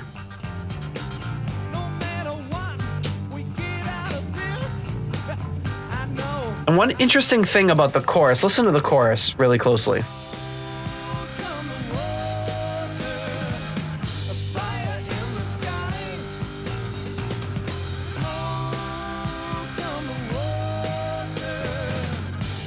So they do Smoke on the Water, A Fire in the Sky, Smoke on the Water, and then right back to the riff. So it's like 1.5 choruses, you know, which is kind of interesting if you stop and think about it. Yeah. Yeah, It is. They never like finished the second thought. Roger's jumping up an octave on the bass there. Roger says he writes about staying at the hotel where they were going to record. The welcome in each band member's room from Claude Knobs that day included a t-shirt from a recent Montreux show, a basket of fruit, a bottle of Swiss wine, and an invitation to see the matinee performance by Frank Zappa and the Mothers of Invention the following afternoon. So they all got those tickets kind of complimentary and then decided to go watch Frank Zappa before they were going to load in all their gear and start recording. And we know how that went. Yes, we do. The casino burned down, in case you don't know Deep Purple. The casino burned down. Really? What? See, and this Spoilers ahead. This is the only one too. If you think about it, we haven't really. Some of the songs we've talked about the lyrics or the lyrical content or whatever. You did a lot more with the earlier songs, but this is really the only song so far on this album that we've talked about the lyrics because it's got the most famous story associated to it. Like most of this song is not known just for the riff, but the story. Yeah. Well, that's what people talk about the most. And John Lord in interviews is always saying like, people still ask me, what's Smoke on the Water about? He's like, just listen to the lyrics. It's right there. It tells the whole story. Oy. Smoke on the Water, 4 pilgrim hats each. I toyed with 4.5 with this one too. And reluctantly, because this is like we talked about in previous episodes, this is like an anthem more than a song, but I think I'll stand by 4. Yeah. I would say I would probably contend the anthem thing a little bit. Yeah, you don't think it's an anthem? Like, oh yeah, oh them's fighting words. Well, it's just them's fight. Yeah, let's just. But no, it's. I feel like an anthem is Rock and Roll All Night. An anthem is We're Not Gonna Take It. It's there's something else that this song has about it. I don't know if anthem is like the word I would use. Okay. It would be like I don't know. It's definitely it's famous, iconic. It's one of those songs where the singer stops singing and points the microphone at the audience to sing "Smoke on the," you know what I mean? Or it's a song where the band stops and everyone just lets the audience go. Yeah. So it might be shy of being an anthem. Yeah, but I mean, I guess my understanding or my definition of what I would think is an anthem differs from that. But it doesn't mean that you're wrong in that. I just think it's more. I feel like the song's more iconic. I would say iconic is probably what I would call it, because it really is. Because like we were saying, it's not just like the riff is iconic. It's just like one of the besides like I'm trying to think. Wild Thing or something like that. It's probably one of the first riffs that I learned on the guitar because it was easy. Yep. And very easily recognizable, iconic. And of course, the lyrics at this point are, except for the people that went up to John Lord and asked him what the hell is this song about? I don't know why they would ask him that. But yeah, so I was toying around with more pilgrim hats than that, or maybe another half and a buckle or something. But I stayed at 4 because I couldn't, I don't know, maybe at this point I couldn't listen to it objectively enough to hear anything else in it that kind of pushed it over the top for me. It's very hard to listen to this song objectively for me. Like I could almost get there with Highway Star. With this one, it's kind of like it's their defining song. It's their most popular song. I'm sure it's made them the most money. It's probably their encore every night. Just was never my favorite song. But I think I like it a lot more listening to it critically than I ever did. I'll agree. And there were times where I've listened to this song quite a bit to try and nail the guitar solo, and try and play it through. And I have to say that that's probably why I like the solo so much, is because like listening back to it or like slowing it down or listening to it in pieces and everything, I got to appreciate it more. Like how melodic it was, or how there were different like sections of it. Like if you listen to it, it's just like, okay, here's like the first section, here's the second, here's the like the beginning, the middle, and the end, which I think arguably are some of the best solos, are the ones where you can clearly identify, like here's the beginning, middle, and end to it. It's almost like a song in itself. Yeah. Which is one of the reasons that like Ace Frehley is one of my favorite guitar players, because some of his most iconic solos in Kiss were like the same thing. They had a beginning, a middle, and an end. There were ones where he noodled around, or they were like clearly like some of Richie's solos. You could tell that they were improvised, but the ones that really stood out were ones like that, or like Smoke on the Water. Yep. So. But anywho, all right. I digest. Okay, so next up, let's see what we got here. I'm trying to do something else. Not a valid file format. Okay. The next song we have, that already exists. That's why. Next song we have up is a song, track 6, third song on the second side of the album. It is Lazy. Yes. A great live track from them. Yeah. But you got this like kind of intro that I almost forgot about. I'm so used to the live versions.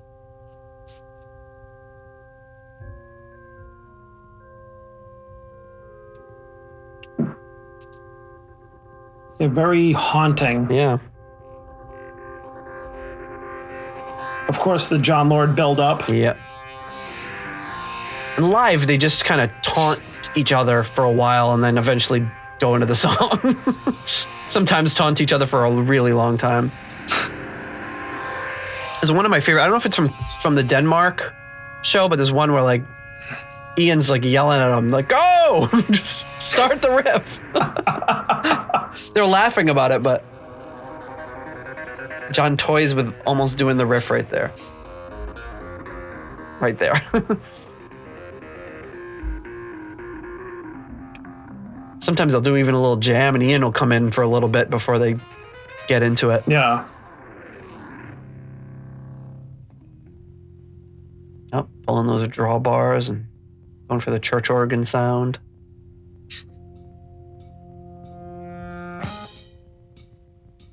Nice.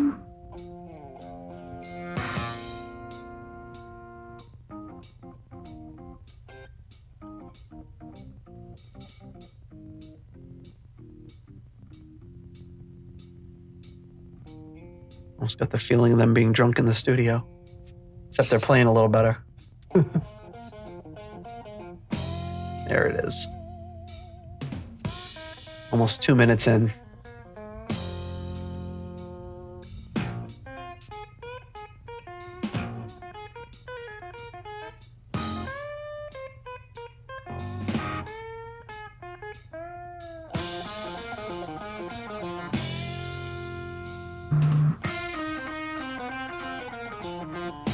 They really know how to build it up.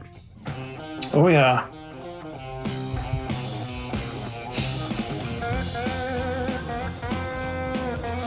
And this is a song I feel like we talked about Child in Time the same way, that it's great listening to the album version as much as the live version. Like they both have their pluses in terms of being really long, kind of jammy songs.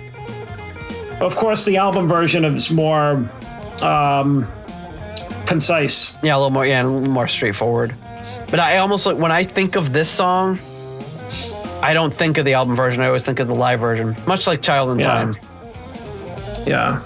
So on this one, this originated during a rehearsal for the tour, and Lord put his organ well, his musical instrument organ through a phaser box.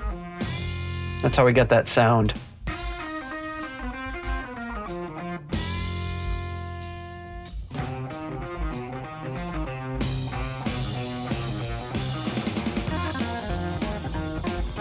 And this song was written to replace, I don't know if it was written to replace, but it did replace Mandrake Root in their live sets. They stopped playing Mandrake Root after this point.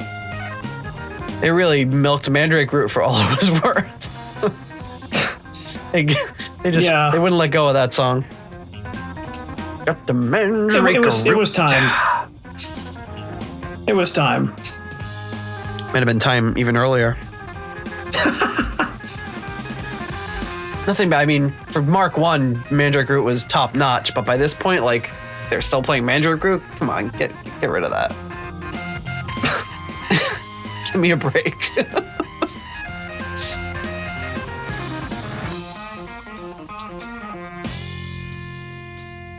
And here we are, we're more than halfway through the song, and the lyrics have not come in yet.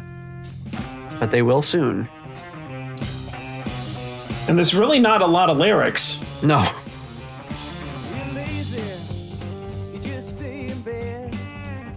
Like, yeah, Child in Time is like 12 lines, even though it's like a almost 10-minute song.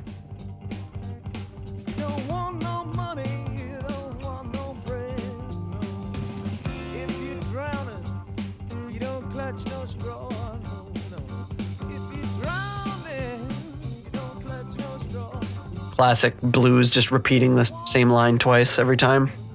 Yeah. I was thinking, and if there wasn't just enough soloing, let's just do more. Yeah, like, okay, so we've got Ian Paice opening with drum solos. We got John and Richie obviously switching off the whole time. We threw Roger at solo. Ian gets his harmonica solo on this one. When you hear how good Ian Gillan is on the harmonica, you do wonder why he doesn't do it more often. Yeah.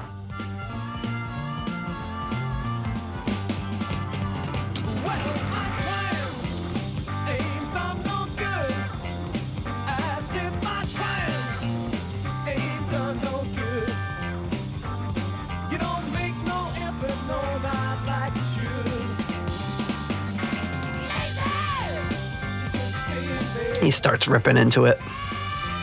They said this song was mostly a vehicle for solos. You don't say. But it sounds like just every other song, too. Every song they do is a vehicle for solos.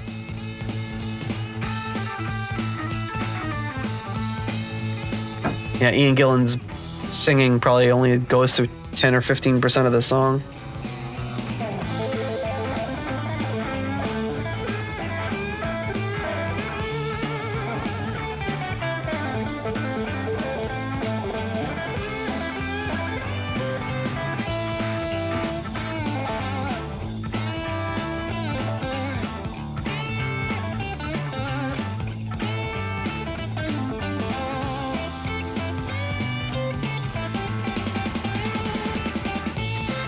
So Richie Blackmore says, that's a weird solo because I did a particular part one day and I did another part another day. You could hear the difference and I still criticize that solo. I think the song was great, the composition was good, but I could have done better.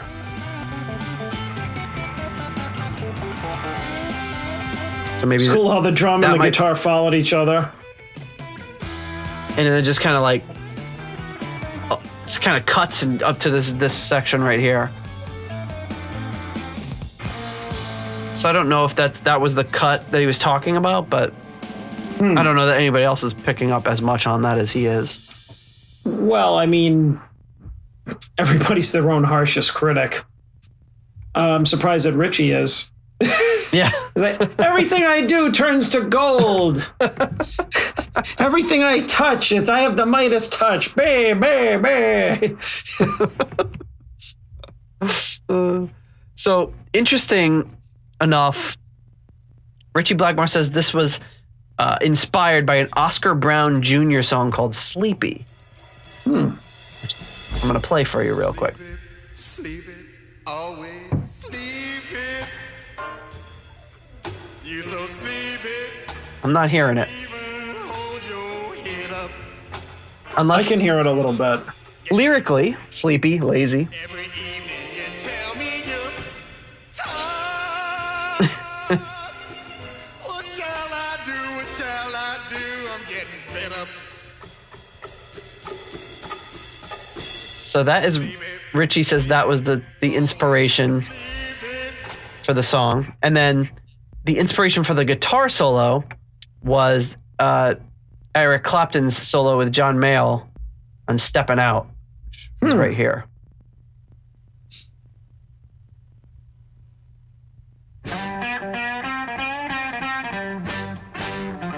Which I have a lot easier time hearing. Reminds me of American Bandstand.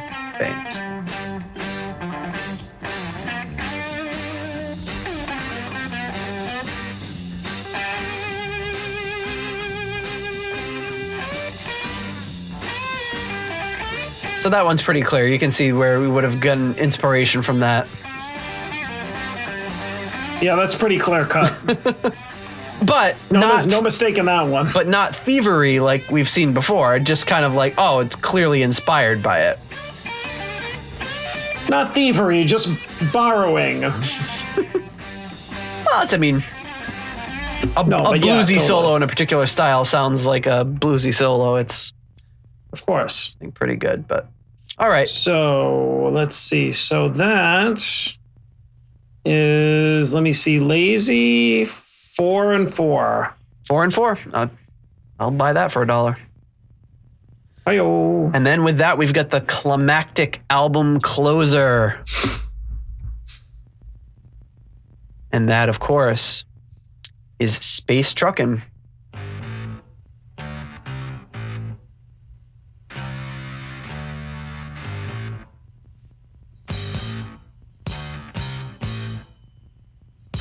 And has a ramp up similar to Smoke on the Water. The album version, 4.5 minutes. Live, this would go 20 to 30 minutes sometimes. I just like the heavy organ sound of this one. It's great. Makes it. I love how he can make his organ sound heavier than a guitar in a lot of cases.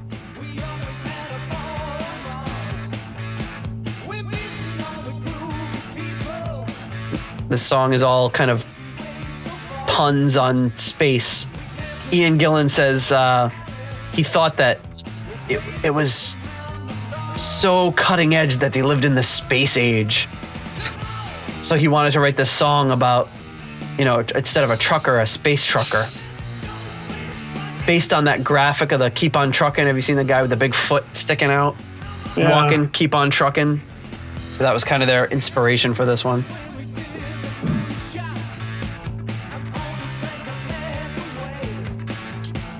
Yeah, but this is definitely a vehicle for like a heavy organ. Like I can't even really pick the guitar out. Yeah, the guitar is kind of secondary on the song. This part, the chorus, was Richie's idea. It was just a chromatic riff. And he says he took it to Ian Gillan and said, is it too simple? All I can think of is, come on. And so I guess that's Richie's like lyric, his one lyric contribution. Listen to the keys.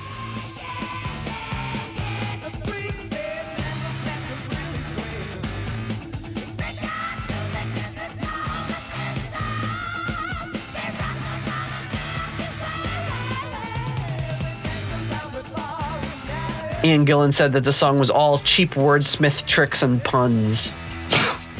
Of course he'd say it like that.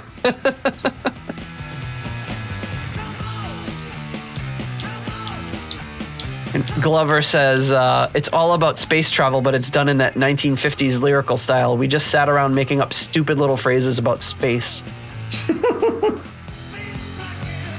And this song replaced No, No, No in their live set.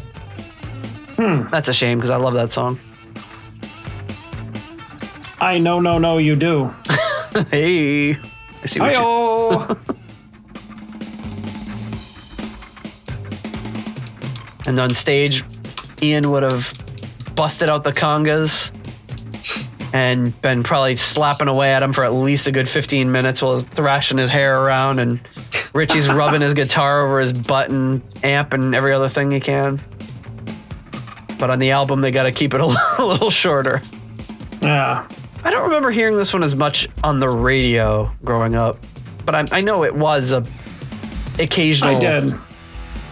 Yes, this one's Smoke in the Water and Highway Star. Yeah, I feel like Highway Star probably even more than Smoke on the Water. See this build-up? Always love build-ups like that coming out of a solo. Yeah.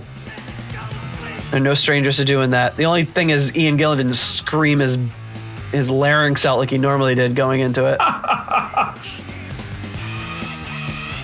Saved it for this, I guess. That's kind of like the end of the solo in Speed King. Yeah, exactly. Where he just screams into it. Yep. But they just kind of built up. You could hear some sort of maybe cowbell, maracas, maybe. All triangle. Maybe. The triangle. That's a good, solid album closer. I think so, yeah. So, Space Truckin' 4. Solid 4 across the board. Yes, sir. And I think it's worth mentioning that I think we should talk about When a Blind Man Cries.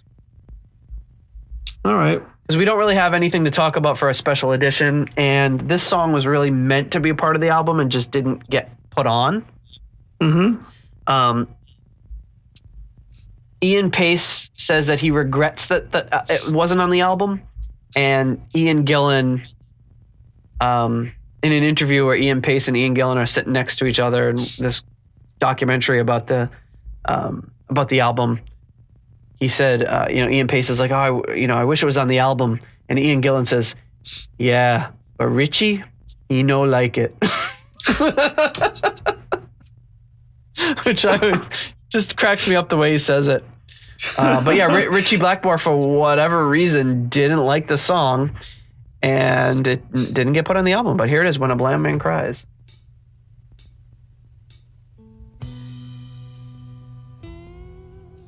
You can kind of hear shades of Deep Purple, shades of Mark I in this song, like the production of it. If you're leaving, close the door. I think it's a beautiful song. Ian Gillan says, the lyrics are about how there's someone always worse off than you are.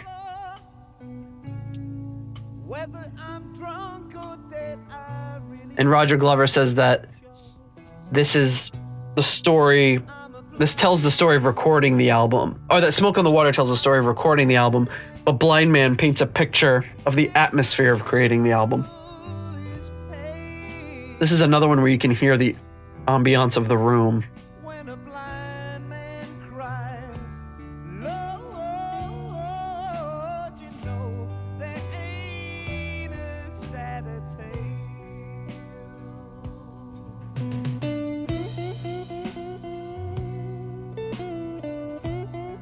Some great. Oh, wow. Nice. Some great solos by Richie. Yeah, it gives me a little feeling of what's going to happen in the future with Soldier of Fortune. Yeah. I didn't think about that, but it does sound very... Which is weird. He loved that song. I don't know why he hated this one. Maybe he rewrote it to be Soldier of Fortune and he never told anybody. Could be. We heard that earlier with You Keep On Moving.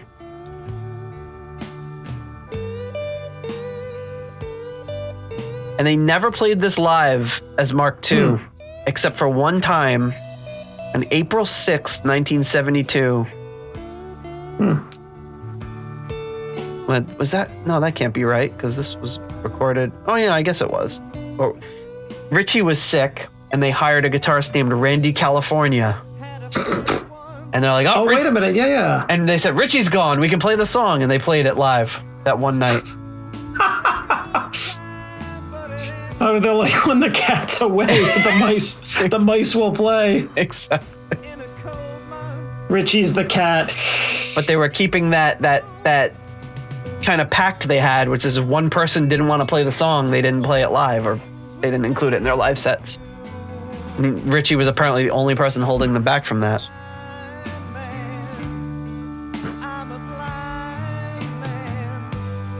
As great as Space Truckin' is, I can't help but think this wouldn't have been a great closer to the album.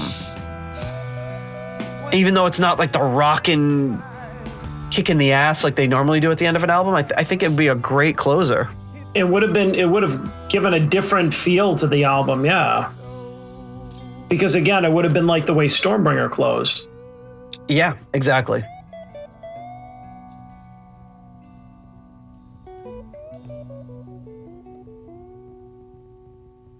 Nice song, but definitely did not belong on Machine Head as we know it. Yeah, I could have seen it. I mean, it's different. It's different. I mean, if we were going to go into reordering the tracks or putting this on instead of something else type of scenario, then maybe. But it's like, as soon as I heard it, I'm like, this doesn't fit in with the rest of the song. So I think they made the right call in leaving it off. Whoever made the call, but it's still good as standalone. I think it's pretty good. And like I said, they never played it live with Richie, but again, when you talked about when the cat's away, the second Blackmore left in '93, Satriani came in, boom, it's back in the set, and they played it. Yeah. And ever since then, it's been a staple of their live set. Yeah, it's a crowd favorite. And then interestingly, Ian Gillan recorded this song for his album Gillan's Inn, and who do you think he had on guitar? Randy California? No. I have no idea. When a Blind Man Cries, Jeff Healey. The famous blind guitar player. Oh. Remember Jeff Healey? He played the guitar in his lap and he was... Oh, okay. No, I don't know. I didn't know his name. Yep. What was it? From Roadhouse. Roadhouse. Remember Roadhouse, the movie with Patrick Swayze? Yeah. He's the guitar player in that. So he's, he was... he had some kind of radio play in the late 80s, early 90s. But yeah, he featured Jeff Healey. And it's kind of typical Ian Gillan. Hey, I have a song about a blind man. Hey, Jeff, you're blind. Why don't you play guitar on this? It's like he's so like, I don't know what the word is. Direct. Or just, not PC. I don't know. Yeah. But Jeff Healey was fine with it, apparently. And typically when they do this live, it's quite a bit longer too, like most songs. All right, so yeah, you gave this a 4. I gave it 3.5. I gave it a little less. I didn't enjoy it as much. All right, I'm a bigger Blind Man Cries fan than you are. So is that's the album, right? That's the album, and to kind of wrap it up, it was promoted very heavily on TV, and I can play for you. Here it is, one of the TV advertisements. Here we go.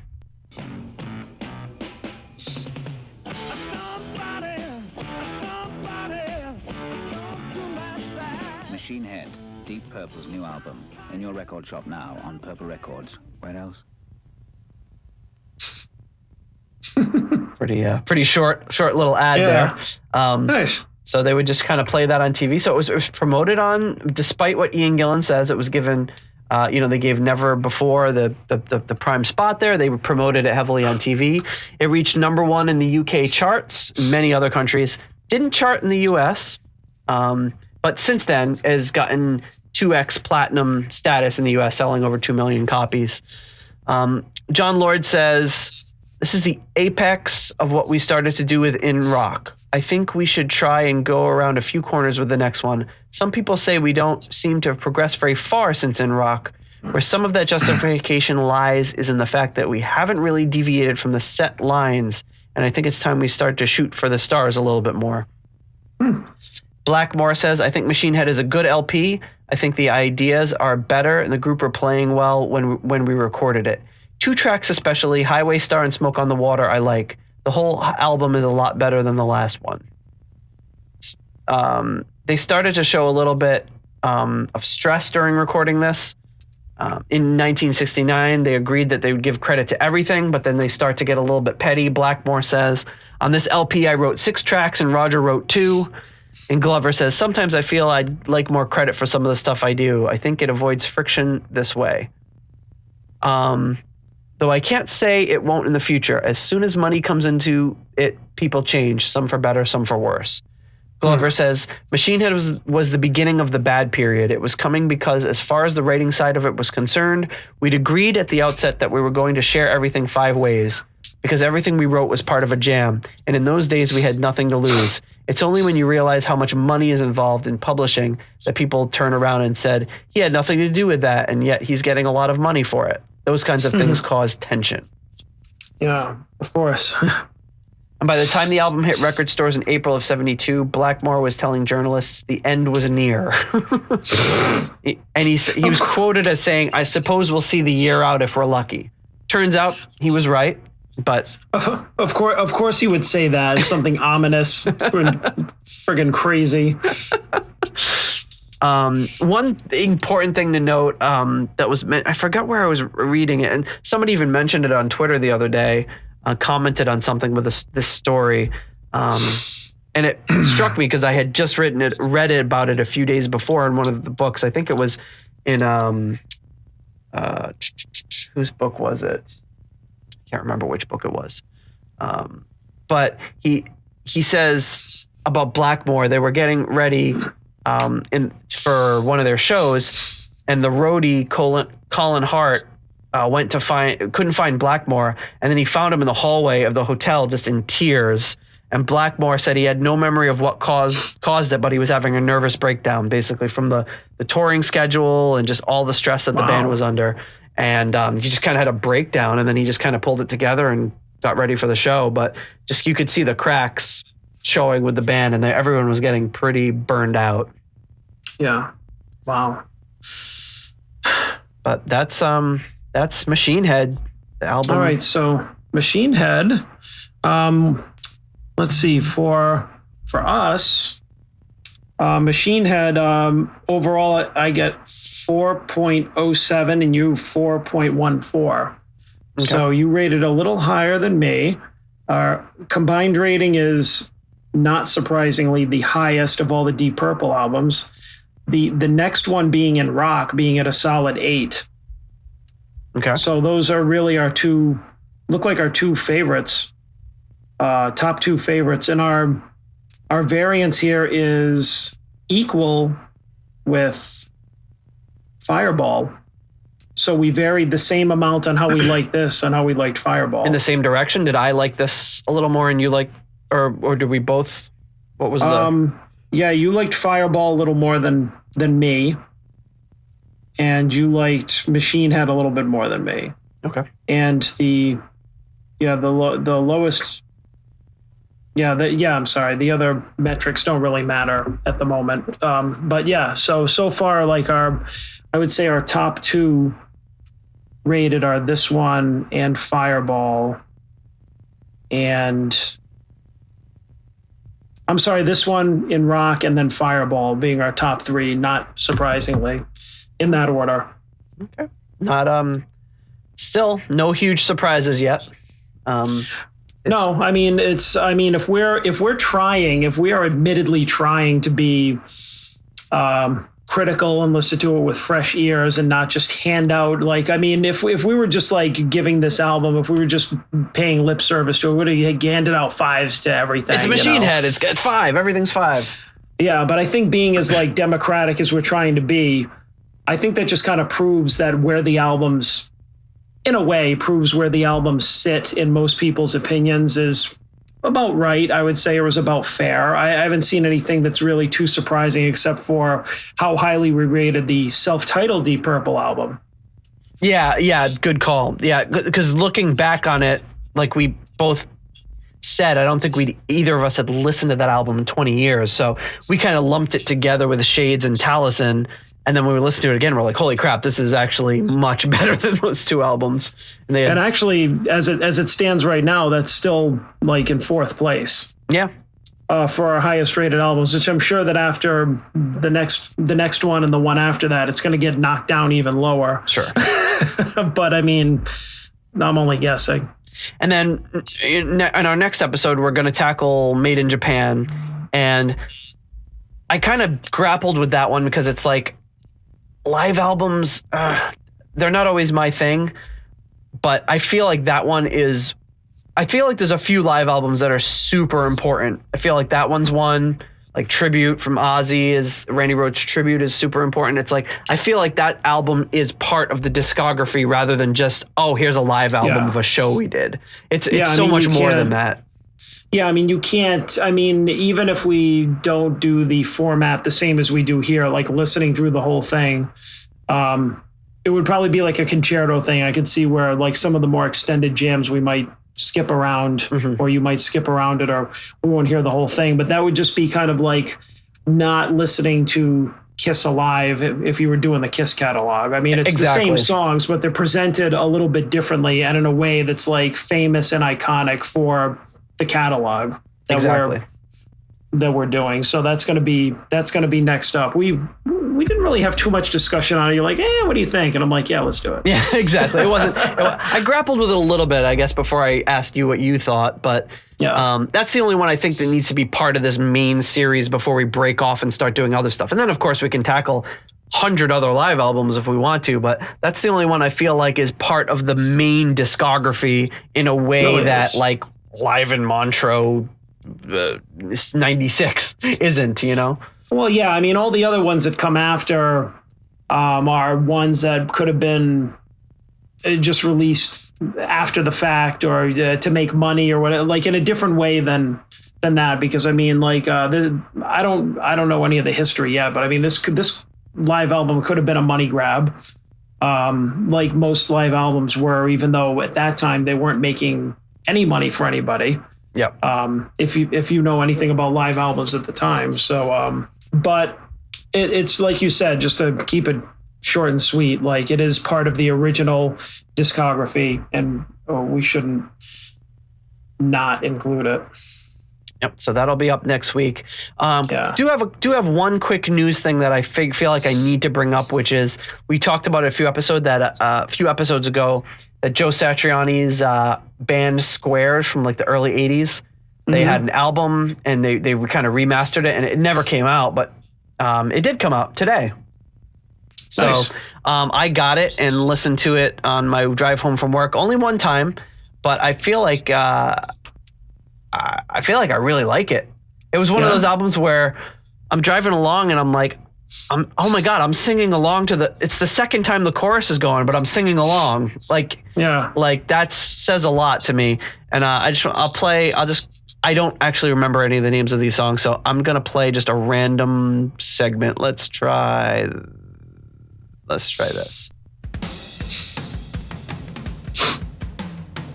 But it's interesting because it's interesting hearing Joe Satriani in this kind of almost new wave, but in times heavy, at times almost like pre-glam sort of stuff.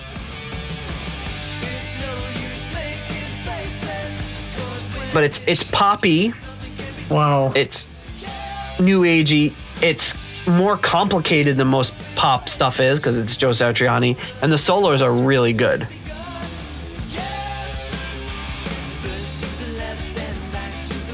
And they're all short songs. This is a 3.5 minute song, but listening, I couldn't stop listening to Joe Satriani's guitar work throughout the song, even aside from the solos. Because this is not somebody just strumming a guitar.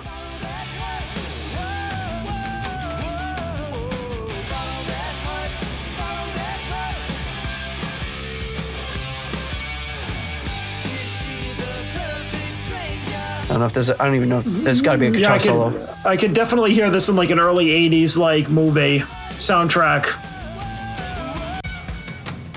Here we go. There's gonna be a guitar solo here somewhere.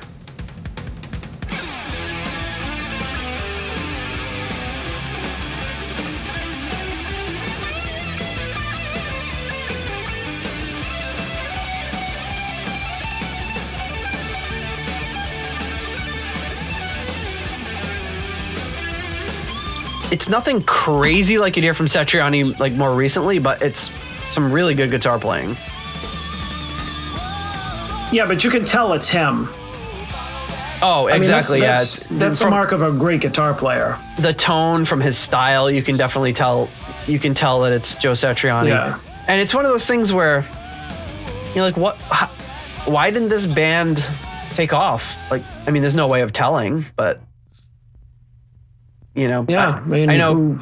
Chris on Pot of Thunder was talking about that on recent episodes. Like, who's making the decisions? Like that this is gonna, like, I don't know if I'm so conspiratorial about it, but it's like there's like somebody making the decisions. Like, this is gonna be popular and this isn't. It's like, who looked at this and said, nope, it's gonna be something else.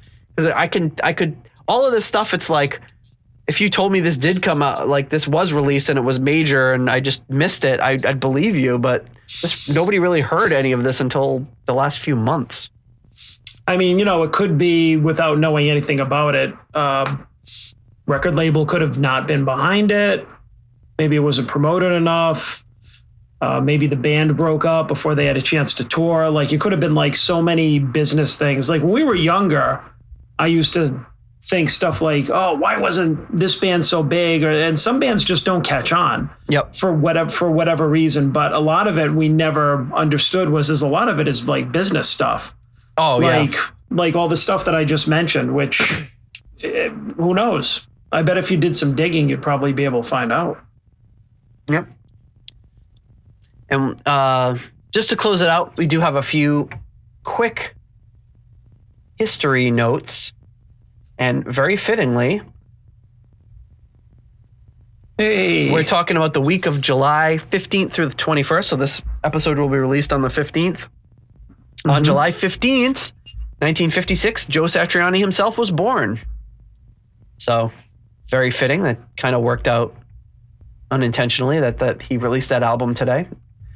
And then sadly, on July 16th, Jon Lord passed away. And I still do remember... I remember talking to you briefly after he passed away on Facebook. We shot some messages back and forth. And I remember my sons, my twin boys would have been 8 days old. And I remember sitting both of them in my lap as babies and listening to some Jon Lord stuff, some Deep Purple, I put on the Concerto. I put on the Concerto 99 that you had turned me on to because we started talking about Jon Lord that day. And just kind of have memories of just kind of sadly thinking about Jon Lord and having these two new babies and not believing that the hospital let me take them home. Still think that was a mistake. What were they thinking? I clearly don't know what I'm doing. And then rewinding it again a little bit. July 17th, 1968, the album that started it all, Shades of Deep Purple, was released. There you go with that $2 million album cover or whatever. Oh, only 1.5 million. Don't get crazy. Oh, geez. It's not like they put a background on it or anything. They just had the purple background. You know, isn't it funny though? I bet if you looked at like what the budget was for this, and then the budget for Machine Head was, which one is the more creative and iconic and like cool looking album cover? What are you talking about? It's five guys standing there on a purple background. What could be more creative than that? I don't know. Maybe Rod Evans' kind of cheeky stare, like, what's Rod up? Evans, and Ian Pace is like almost completely in the shadows. The lighting isn't even good on this photo. You can't see Ian. Well, of course you can never see Ian Pace's eyes, but Rod Evans is like, I mean, Nick Simper looks like he's holding his breath. Very Mr. Bean look for Richie Blackmore, which he tends to veer into that territory all too often. Oh shit! And for 1.5 million, you couldn't have like combed John Lord's hair or gotten him a different shirt. I mean, yeah, pitiful, absolutely disgraceful. that was a 1.5 million dollars. We went from making fun of this for you to you calling it pitiful, which is just like the worst. It's like the worst sounding insult ever. It's like, this album cover is pitiful. I mean, this album cover is fine, and for 1968, totally run of the mill. The fact that it cost, I forgot what my calculation was, but in today's dollars, it was like $3.6 million this album cover cost. And then like 2 years later, they're scratching together, like stealing public domain art and spending and then not even getting it right, not even colorizing it properly. And, that's totally mismanaged, horrible record label that should be ashamed of themselves if they still existed. That's not even like spending their funds responsibly. It's like, well, yeah, you figure it was, like, anything else, like, oh yeah, we got the money, will just come forever, and let's just do it. Let's have these huge parties and invite all of our friends and do all this crap. And then, like a year later, they're like, oh crap, can you send your manager home from the tour early because we can't afford his hotel room? Because they blew through all this money like a bunch of idiots. If they put that money in the bank, they probably would have been fine, and they wouldn't have to pressure the band so much to release more material. Well, I mean, look at this album cover, though. I mean, it's just like I could get all 5 of these guys in here now and line them up against my bedroom wall and just shoot this with my iPhone for free. And it's like, yep. And it's like 1.5 million by like 2019 standards must be like a ridiculous amount of money. Yeah, but even technology advances aside, they could have. I mean, whatever. It's like I said. If this cost them $500 to make, I wouldn't say a peep about it. But 1.5 million, give me a break. Well, I want to know how much of the budget went to John Lord's shirt. I want to know how much went to Richie's bouffant.